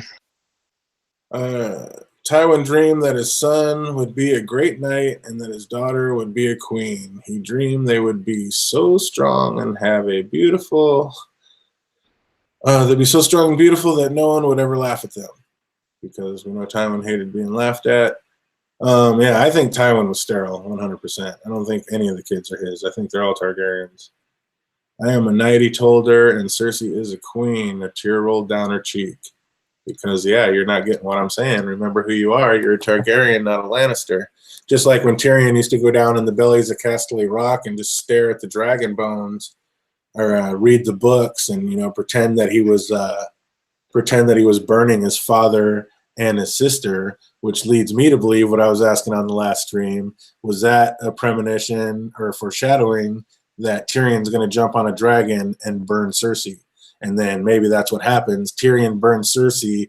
She gets roasted. Mad King comes through, resurrects her, and he has his new Night's Queen. All evil with magic powers now. Damn. Boom, right? What you know about that? That'd be crazy. I think Tyrion is Tywin's only child. See scripts, I think that's the other way around. I think if any of them are Tywins, I think it will be Jamie. It's almost like too obvious about the incest thing with Jamie and Cersei, so they'll actually really be Tywins.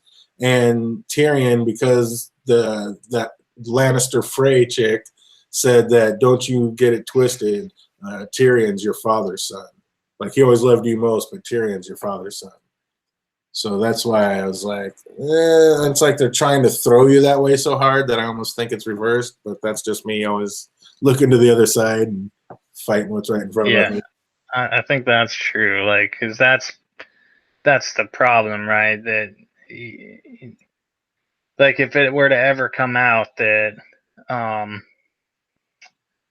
that Cersei and Jamie were actually Targaryens, right?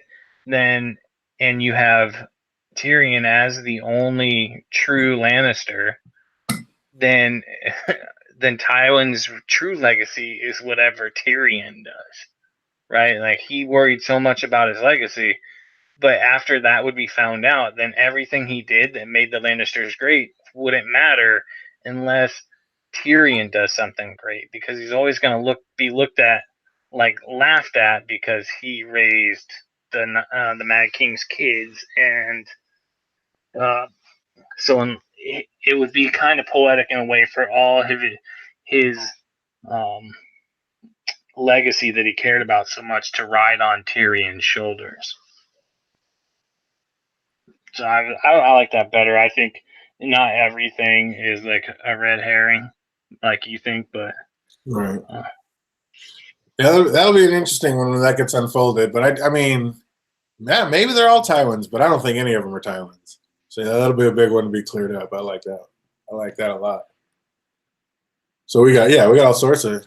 I mean, I don't think Varys is a Targaryen. He could be, but yeah. But if you a Blackfire, when I say Targaryen, that's what I mean saying. Targaryen blood. So if you think he's a Blackfire, then in my mind you're also saying he's a secret Targaryen.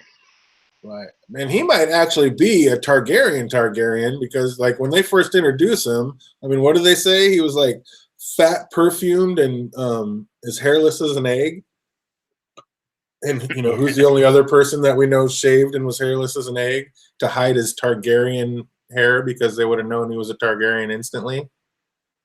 I mean, and Varys is a mummer, so he could have contacts. I mean, Varys, he might not even be a Blackfire. He might be a straight up legitimate Targaryen that we don't know about. Yeah, and that very well could be. I'm not going to say that's not true. But and Melee, the guy who made the Red Keep or whatever, like I was talking about last time, he said nobody but the Seed of the Dragon will ever know the secrets of the Red Keep. And somehow Varys knows all the secrets of the Red Keep. That's true. I mean, there's all these little secrets that maybe Varys isn't even a Blackfire. He might just straight up be a Targaryen. Yeah, of all the people that like to be secret Targaryens, like I said, I include Blackfires in this. I think that Varys and then Jaime and Cersei, that's like your highest chances of those three being secret Targaryens. To me, those are my favorite ones. So just because like the significance of his junk getting burned, like why him? Why is this kid special? Right? So there's something to that. We know Melisandre likes King's blood. That is important in her ritual. So, yeah, I think that's. Ooh, and remember that last thing you just said. I was looking up. I see Shannon Thompson. He intentionally doesn't specify when Joanna left King's Landing, right? Joanna was a handsmaid to King Aerys' wife, and they got married they got married, and it was basically the king saying all that shit was Tywin's last straw, and he left King's Landing.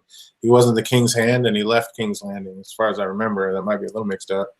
But that would be that night supposedly is when the king, because he was groping her and making all these really lewd comments about her breast and everything, and supposedly that people think that maybe that night the Mad King hooked up with her, and that would be when Jaime and Cersei got were made.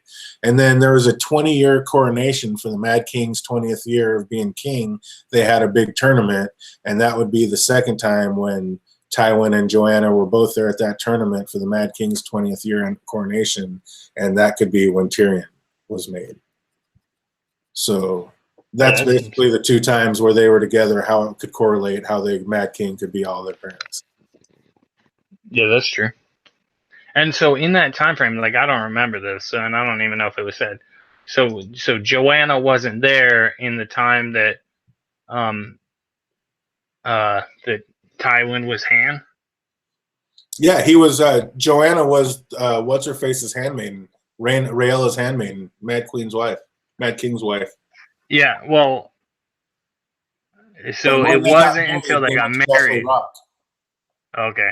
See, I missed that beginning part. See, I don't remember. That's the details that you guys are good at. I don't remember that shit. But I mean, it wasn't like that night they got married and when I believe they bounced. Actually, I think I'm trying to remember. I think actually he quit his hand and then like something like they made up or whatever, but he was still wasn't hand, but they made up, and then he came back to court for the wedding or something.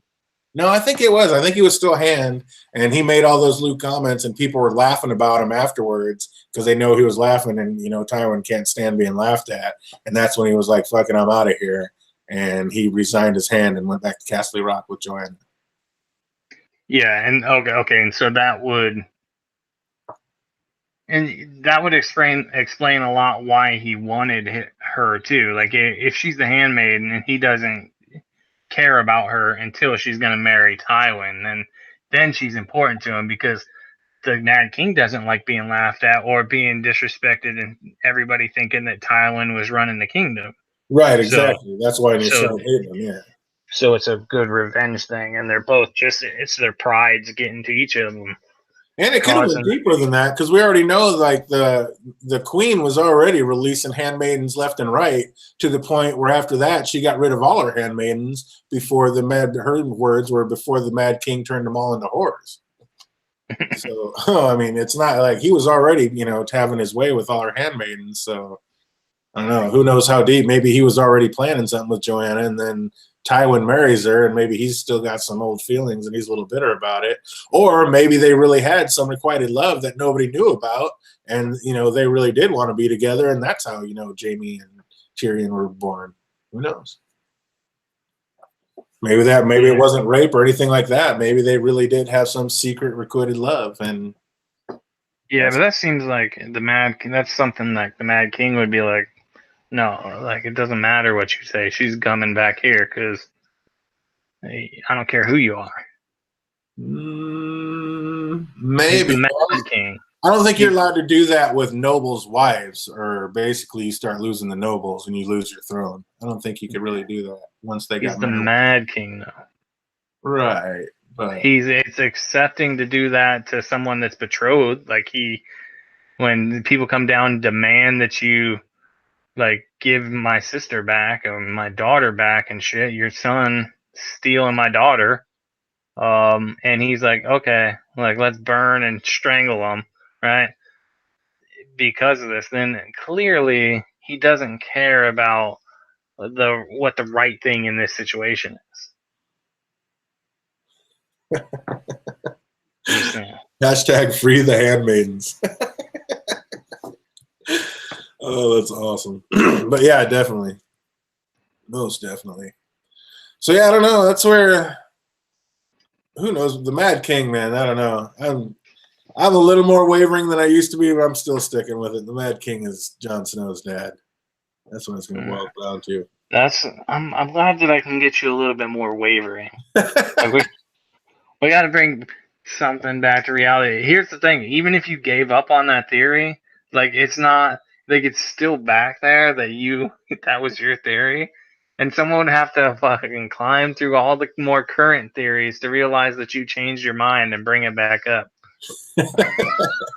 So you could just always have a little bit of doubt and be like, I still think it could be this, and then you never have to then it's always your theory if it comes true. It's always DJ's theory.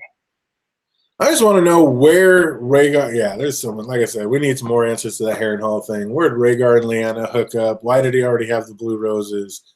I mean, it's not like he stole her. Was it love? Was it him saying sorry? Was it Bael the Bard? Was it the Night's King? We need answers, George. We need the Winds of Winter. Bring the book, please, Lord. Speaking of please, Lord, what's going on with Euron Greyjoy? I don't. He went to get the what's it called? Is he going to bring back the Golden Company and stab Cersei in the back and try to take the Iron Throne from her? Because obviously she has nothing. Like anybody could take Westeros right now. Yeah, so, I mean, but like, he could. Like that's true. He could. I was thinking that, like, is there any reason to do that? Because if he just could marry her, right? We know that she's still, like, even in there with her age, she's still, like, one of the most beautiful people in Westeros. And she easily can seduce people. But it would be a power struggle in that relationship, right? Like Euron's not just gonna accept like some woman having power over him. That's just not how it's gonna be. So I think you could be right where yeah, he uses that power. Like he just basically stole the gold. It doesn't matter. He could go there and be like, I'm hiring you. It was me that hired you all the whole time. They Yeah, don't even have to exactly. know it was Cersei. Exactly. It could just like he's just going to gank it, just like he took the Seesaw chair. Like he's just going to do some crazy stuff and be where he wants to be. And I think he's trying to go even farther than that because I don't know if the show's going to dip into it. I don't really think they will. But when it comes to the book, we already know Euron's on some way deeper shit. Like he has been to a shy, and he knows some things that other people don't. And he more might be, or I think he is a lot more on the Night's King's level. Yeah, and he's like an evil ass dude. There's not really like typically there's something redeeming about most people. Like not everybody's black and white, but you're wrong. I don't. Can you even think of anything right that's a redeeming about him as far as like his motives or anything? Like Euron? yeah, No, he's pure he evil. like he basically steals his brother's wife, um, which causes her brother like he loved her and he had to kill her, right? That's what happened. Yeah. Victorian. So He tarnished my wife and left it for me to slay her. I was like, yeah, ah, you're a good guy. God damn, some serious shit right there. But yeah, and then doesn't he? Doesn't he But I mean, I think there's yin and yang. I mean, I think there's one pure evil person, which is Euron, and there's basically one pure good guy, which is Jon Snow. I mean, what has Jon Snow ever done anything bad ever? objectively bad or I mean, yeah, exactly. He might have made some moves that you don't agree with, but he's always trying to be, do it for the honorable way.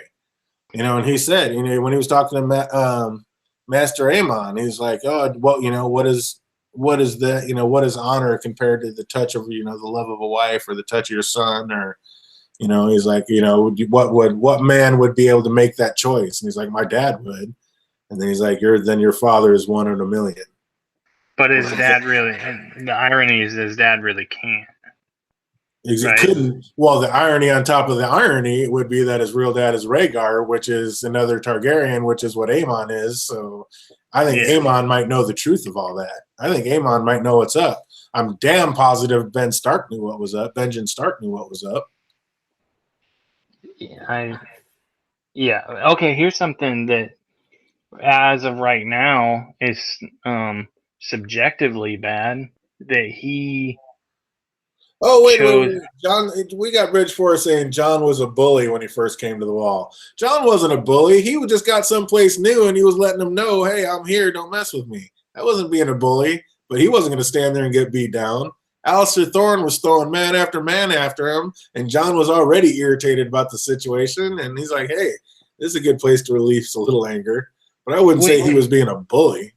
not even that. You got to think about his motives. He wants to be a ranger, right? He can't go in there just letting people that never picked up a sword beat him in a sword fight. Like he should be destroying him. And what would Alistair Thorne do if he wasn't destroying them? Like he would be treated even worse if he wasn't destroying them in sword fights. Like he would be shit talked so much worse. But the reason that Alistair Thorne really didn't like him is because he wasn't a prick like most of the people come in. He could destroy people, but he wasn't like a total asshole about it the whole time. I think that's what bothered him. That's why you get in that very first prologue where what's his name is he's a lord, but he's an asshole and he's a dumbass. Sir And Alistair that Thorne. no, not him. The guy that uh shit, what was his name? The one of the three people that went out and first and saw the White Walkers in the very beginning of the Game of Thrones. Oh, yeah. Robar. Oh, what the hell's his name? Robar Royce or whatever. Yeah, so he's an asshole, and that's how you would expect like a noble person joining the Night's Watch to be. And John really wasn't that guy, and there's people that don't like that. So to be fair, I think that he wanted to be a ranger, and he had to prove that he was capable of being a ranger. Right. Bridge does take it up with Donald Noyle, who called John a bully. But then again, Donald Noyle was a dick, and he never really liked John. So I think Donald Noyle was right there. He was one of Sir Alistair Thorne's friends, and they didn't like John at all coming in because those were nobles. And it was like, oh, this is Ned Stark and Benjen Stark. This guy's going to come in and basically have more clout than we ever did. We've been here 20 years. So I think that was just some haterism on Donald Noyle's part. True. Like, and that very well could be. And that makes sense. That makes perfect sense because you have to expect that the person that is above you is going to treat you the same way that you treat the people that are below you, if that makes sense. Right? So someone coming in that has more clout than you do, you expect them to look down on you because you look down on the people that you have more clout than. So, yeah, they would naturally not like him and use the system against him. But yeah. And, Bridge says Tyrion gave him the advice about being the bully in the show. Tyrion just came in and basically, John was like, I'm better than all these guys. And Tyrion's like, well, of course you are. None of these guys have ever held a sword before. Of course you're better than them. It must be nice to have been trained by a real master of arms when these guys probably never even held real steel. So, John just didn't know. That wasn't being a bully. John's used to facing Robb in the yards of Winterfell. They go at it. It's always about being the best. Who's going to best that guy? So that's just what John knows. He wasn't coming in being a bully. That's what he knows. You pick up a sword and come at me, we're going to get down. And he did. And then Tyrion had to break it down. Hey, of course you're better than him. Why don't you teach him? And John wasn't a dick about it. He's like, all right. And he went down and taught him like a true king should. Okay, so something that's subjectively bad. Man, I'm getting echo and it's freaking fucking me up. I don't hear it, so you're good on this end. Something subjectively bad is switching the babies, right? Subjectively, that's not the best decision. You're taking a kid away from its mother to protect a different kid. Like, I get that might have pure intentions, but it's not objectively good. That's for sure. And depending, that's why I say it's subjectively bad. If you're Gilly, you're definitely thinking that John is a dick.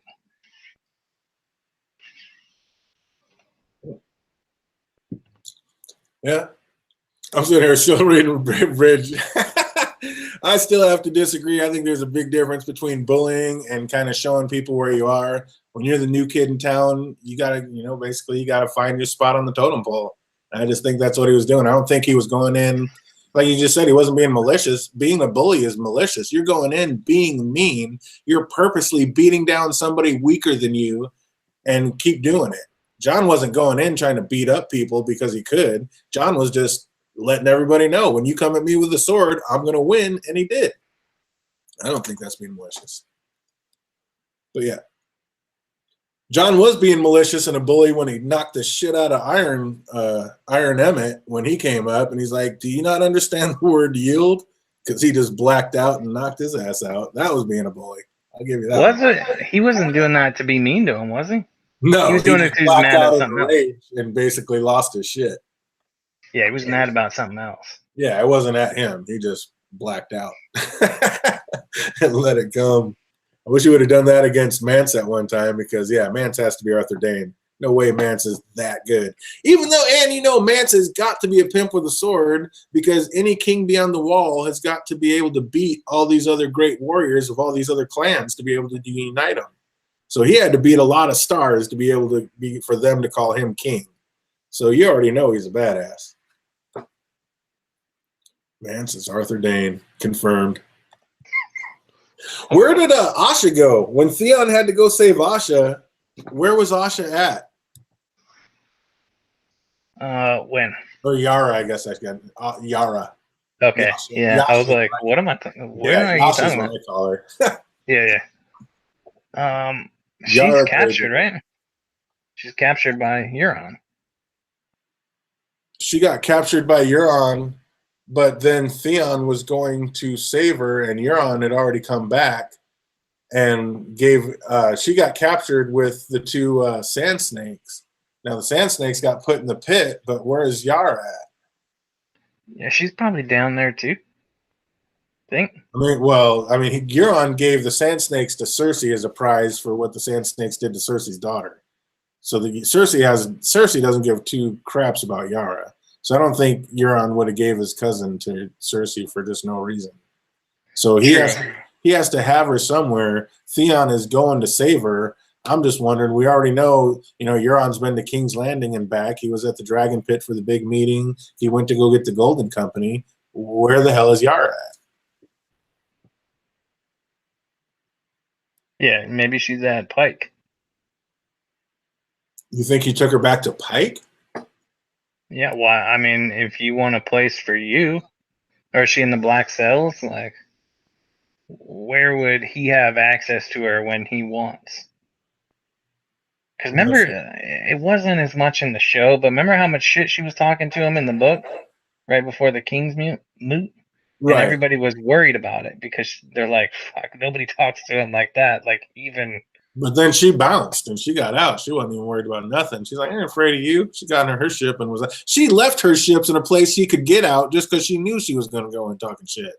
Like, she had a master plan and used it in the books. Yeah.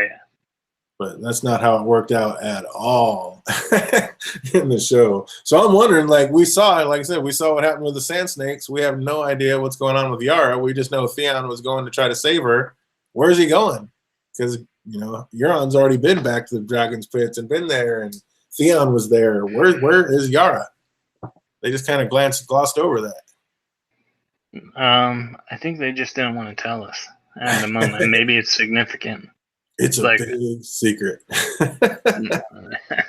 I mean, it might be. Maybe he just carries her along with him. Maybe that's what's going on.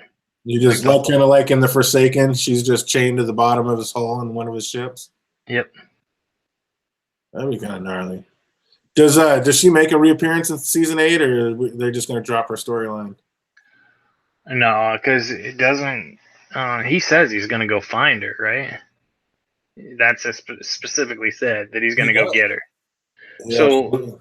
That's why I think that maybe that's why I was saying King's Landing and not Pike, because it's more likely for Theon to be in a convenient place when everything goes down if he is either finds Euron and kills him if she's in the ship, or he meets him at King's Landing, right? Then Theon and his ships are in a convenient spot when things come together, rather than Pike. That's pretty inconvenient, unless maybe not totally inconvenient if they were trying to make an escape. And if you were fleeing from Winterfell and Theon just saved Yara from Pike, that would be a good meetup. They would be able to do it at those docks, whatever that place is called. White Harbor? Whatever the ones close to Pike that they're always attacking. Gosh, what is that? I don't remember. No. Man, where did they attack? Where was Theon supposed to attack when he got the orders from his dad? Whatever that town. Whatever that town. Along the Bay of White Harbor or Winter Village or some shit. Something like that. Something like that. So if they're over there, they could meet up.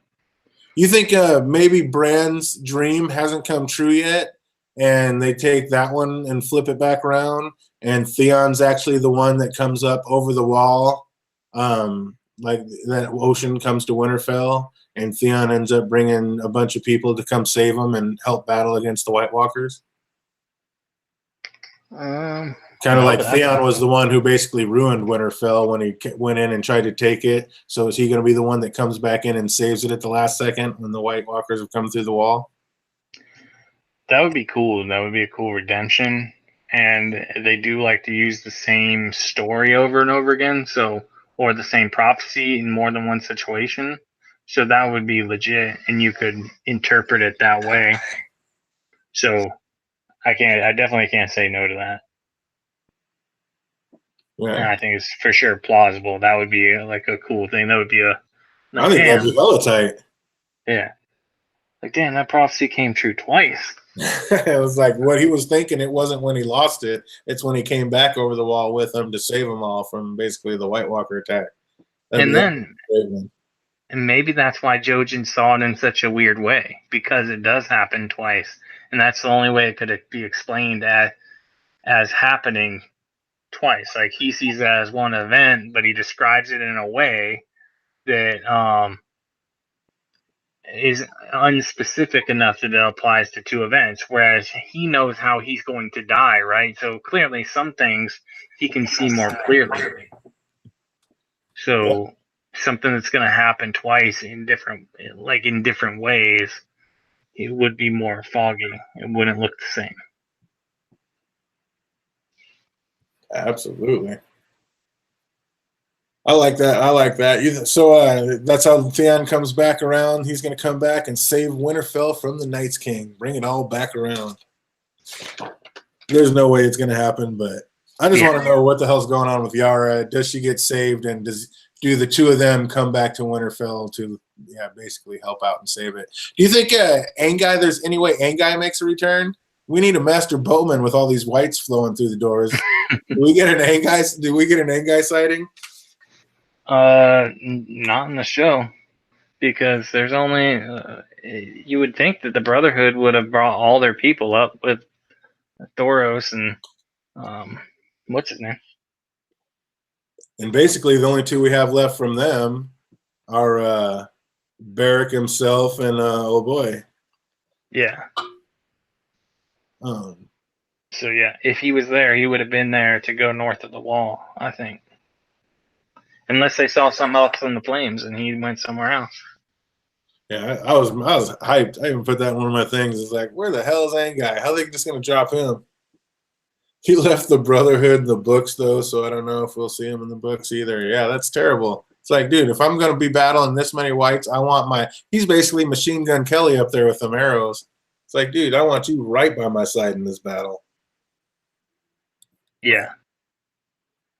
Do you think the direwolves come through Winterfell basically and make a sighting to help save it? Like, are they already through the walls of Winterfell when the direwolves come? And do we get to see our wolf pack? I think we'll see the wolf pack one more time. At least maybe they come to help. Because you got Arya, it would make sense. Like keeping the wolf pack together, that little decision to not make Nymeria a pet again saves them in the long run. So it's one of these butterfly effect decisions because they're able to come out and save her in the end, and that would be like a cool little thing. But then I also think like even if the wolf pack doesn't show up again, it's a cool ending to Nymeria's story to just say, okay, like you see for just people in the show, like she gets to see her wolf again, and it she understood.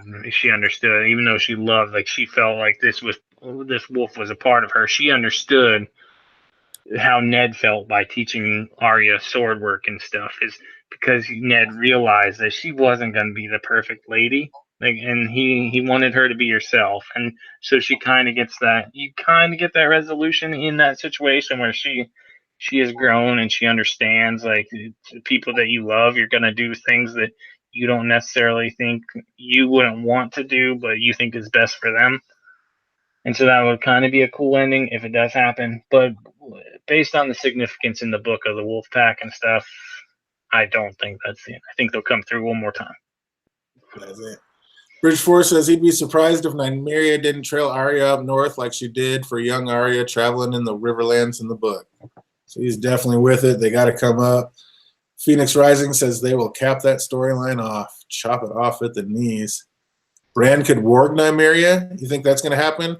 Who all does Bran warg? Like, is he just going warg crazy? Is he going to be warging dragons and direwolves and knights kings? I mean, who else is Bran going to be warging this season?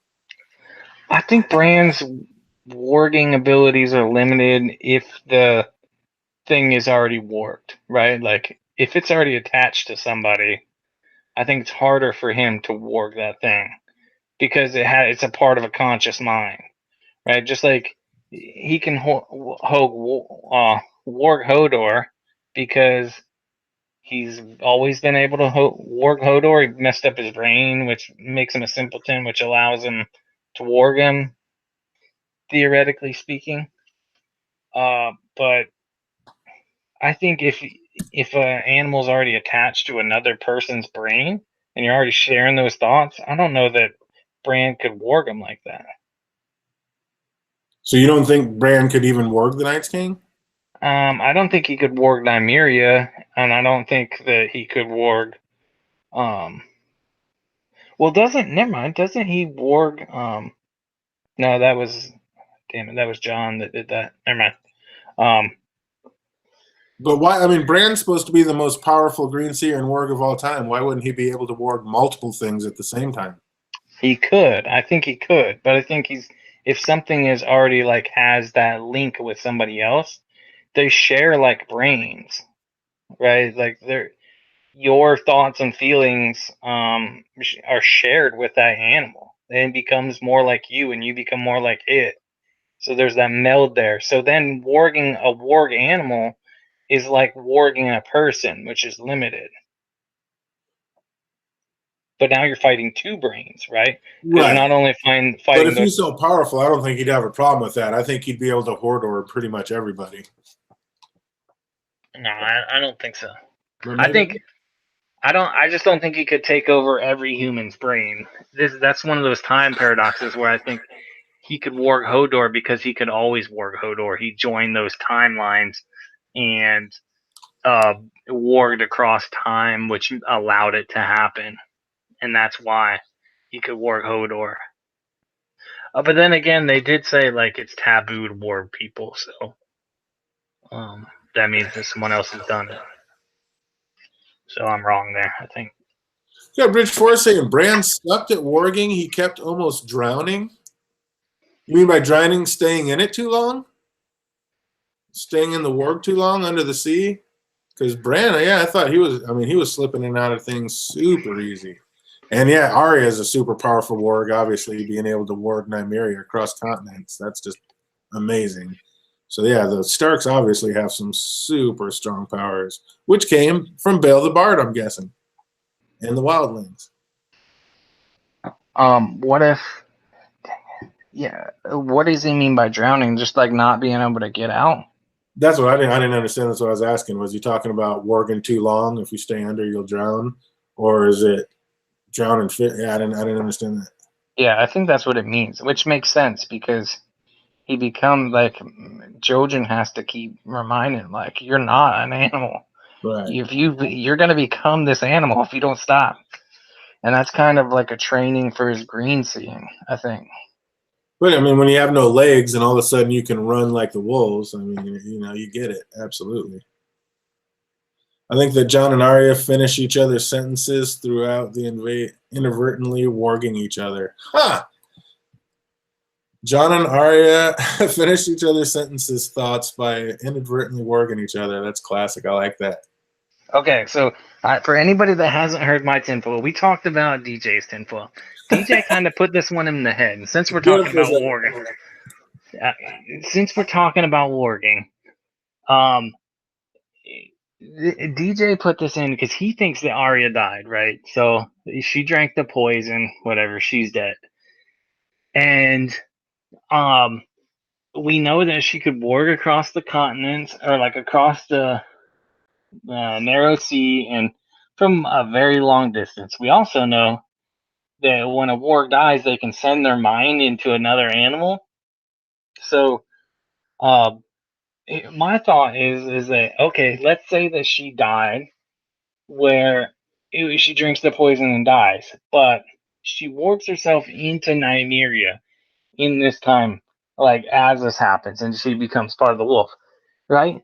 But we also know that the faceless men, when they put on a face, they get those people's memories, and and their traits and stuff. So the person wearing the face mind can kind of be poisoned or corrupted by the mind of the face they're wearing.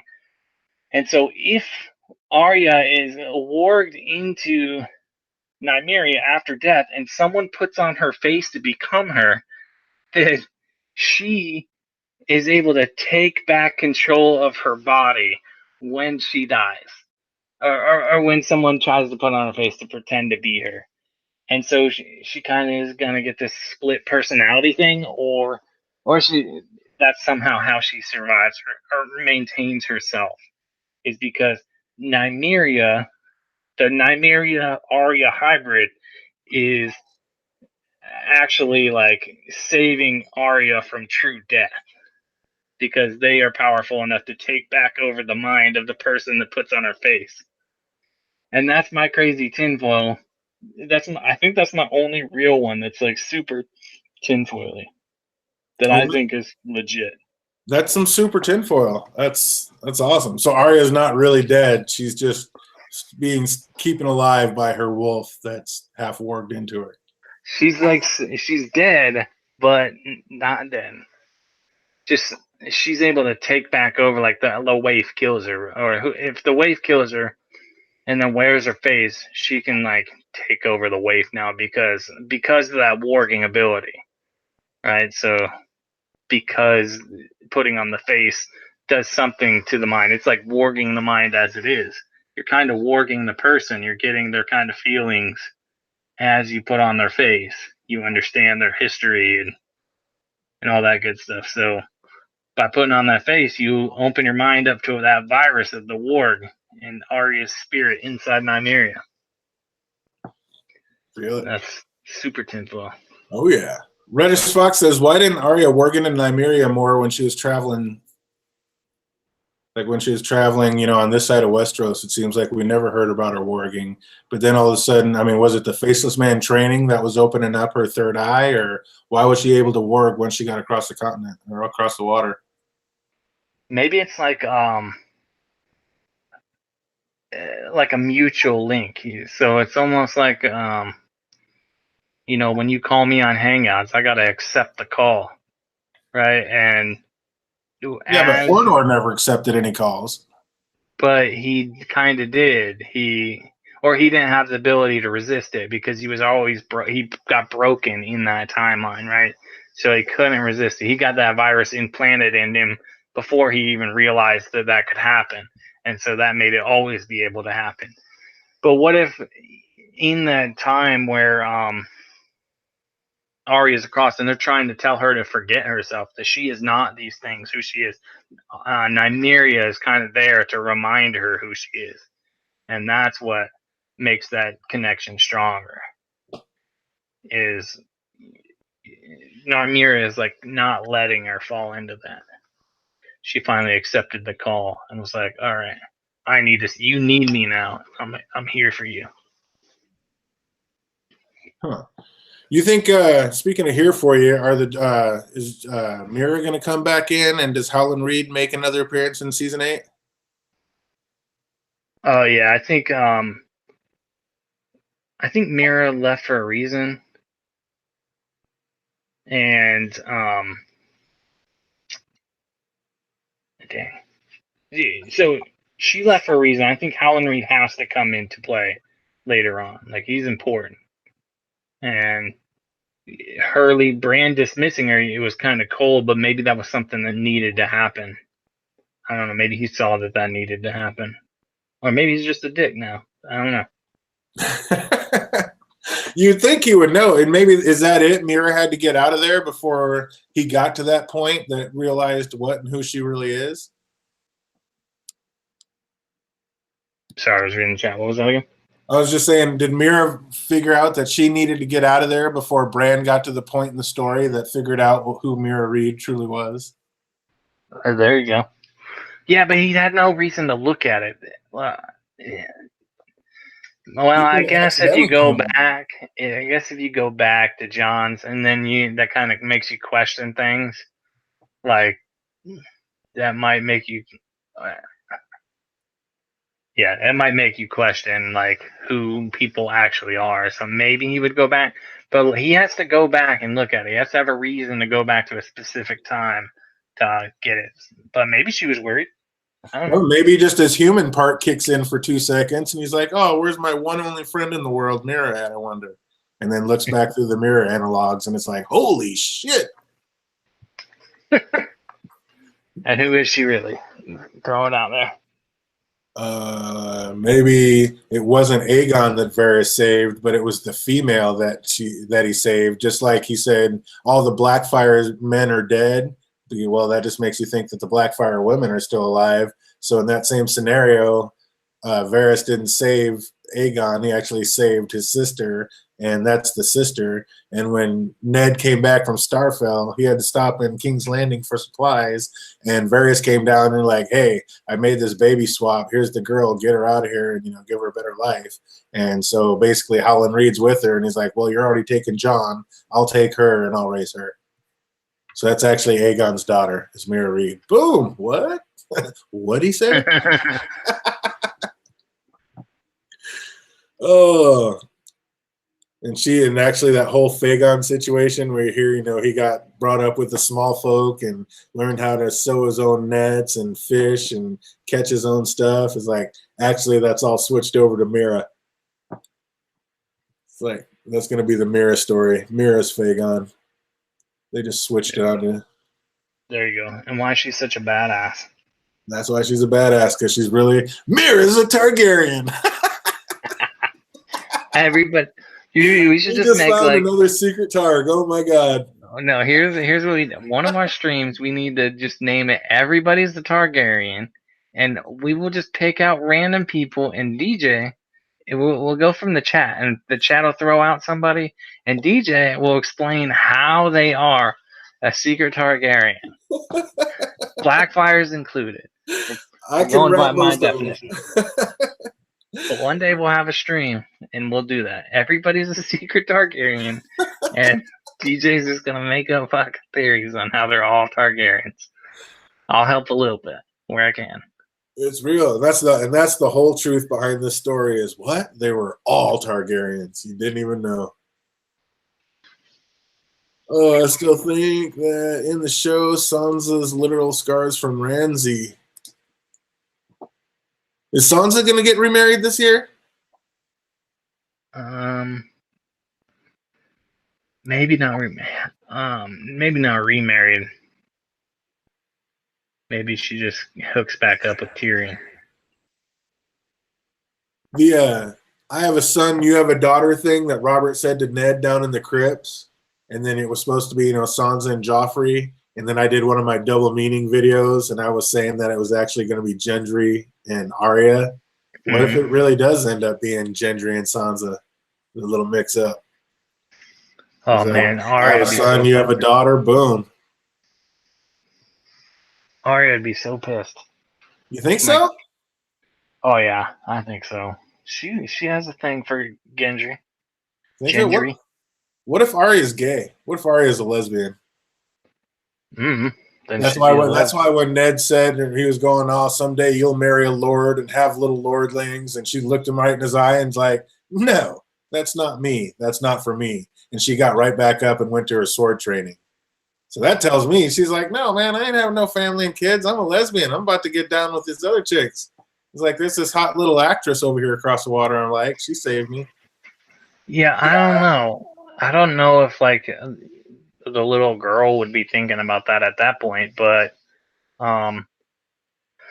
it could be. Except you saw how she was looking at Gendry when he was all pounding the steel and stuff. I think it's more like a best friend. Like, wow, I bet he could pound me a really great sword because I'm the badass warrior around here. Yeah, if you took out everything past me in that sentence, then I agree with you. So if we took out the really great sword part, I bet that sentence is true. But with the extra stuff in it, I don't think so. There's one line from Jamie in the books. Brienne, where are you? Have you found her? If the gods are good, she'll forget she was a Stark. She'll wed some little burly blacksmith or fat-faced innkeep. That's leaning towards Gendry or Hot Pie. And I don't think she's marrying Hot Pie. She could. Oh my, how terrible would that be? Oh, dude, feel a little Hot Pie and Arya hookup. That'd be great. Oh my god, that would be terrible. Are you kidding me? Hot Pie was getting his little Mac on. He's like, oh, I can't believe I thought you were a boy. You're pretty. Dude, Hot Pie was getting it. What are you talking about? So that just says that Hot Pie is gay. We're talking about he just No, that says Hot Pie was spitting game. No. Hot Pie. I gotta go with Gendry, but I think you could be. I just think that would be shitty for Arya. Oh, she would eat well for the rest of her life. Are you kidding me? Nobody makes a direwolf bread like freaking Pot Pie. Yeah, but she doesn't care about eating well. She cares about fighting. And he could. A warrior's and Gendry could pound her and the steel. Reddish Fox says Gendry equals Hot Pie. Oh no, it's Gendry plus Hot Pie. All right, he's taking them both. Gendry on the side gets some. Fire Pie. Oh yeah, there you go. Maybe Hot Pie could whip up some mean lemon cakes and woo Sansa. There you go. It's been a while since she's had a mean lemon cake. It's her favorite. Speaking of lemon cakes, everybody, if you have Girl Scout cookies in your area, they have lemonades. Try them. They're so legit. They're the new brand, and they are delicious, huh? Yeah, I've never had them before until this year. They are amazing, and I love Thin Mints. I haven't had any Thin Mints since I tried a lemonade. It's so amazing. Oh, we got Phoenix saying no one is sneezing at Pod. Does Pod ever get some love? I mean, we know he's a warrior in the sheets. Does he ever get to hook up? Sorry, what was that? It's like we know what a stud Podrick is. Does he ever get any more love, or is his love scenes, his trope is over? Nah, he's the one that's gonna show Sansa what it's all about. Oh, he's gonna break down some Sansa love? Yeah. So then she gets she had a terrible experience, but he's gonna be like, look how amazing this could be. Ah, he brings her back. Yeah. Nice. Pod brings Sansa back, shows her the good side of Levens. Oh, that's awesome. I like that. Lady Lennox actually bringing some sexual healing. Oh, that is just too classic. Right on. I want to thank everybody for coming on through today. If you got any other questions, we're going to be wrapping up here in a second. Anybody in the chat has any other questions for me or the one and only Snafu? I want to thank everybody that came through. You can see a lot of new names tonight. Like I said, we're definitely going to be doing this every single Tuesday. So we usually get on sometime between, 6 and 10? Oh, 8-ish, 9-ish, 10-ish, depending on where you're at. But yeah, definitely not too much later than that. And we are on every single Tuesday. So yeah, any other questions? We got scripts and shit. Bridge, they were the only sounds. Hook and hook. We got a couple scratchers. But definitely want to thank all the new people that swung by tonight. Andy, definitely want to make sure you feel better and hope you heal a little bit more each and every week and keep it on the right side. Got anything you want to say to everybody before we bounce out of here? No. You just got to promise me that we will do that. Everybody's a Targaryen. One day when we got nothing to talk about, one of these Tuesdays, just let everybody know a little bit ahead of time. We're gonna do everybody's a Targaryen. Look forward to it, guys. I'll make it happen. You make somebody, and I will come up with an instant theory about how and why that is the truth. Oh, thanks to you, Bridge 4, for being here. Everybody, make sure you get over to his channel. You want to see something a little more proper and done the right way, make sure you get to his channel and over there and subscribe. Everybody that did subscribe tonight, I saw there was a bunch of you. Thanks so much. It really does mean a lot. And yeah, we're going to keep on coming and keep on goofing for you. So yeah, I hope everybody out there has an absolutely amazing rest of the week. And until we see you next time, game on.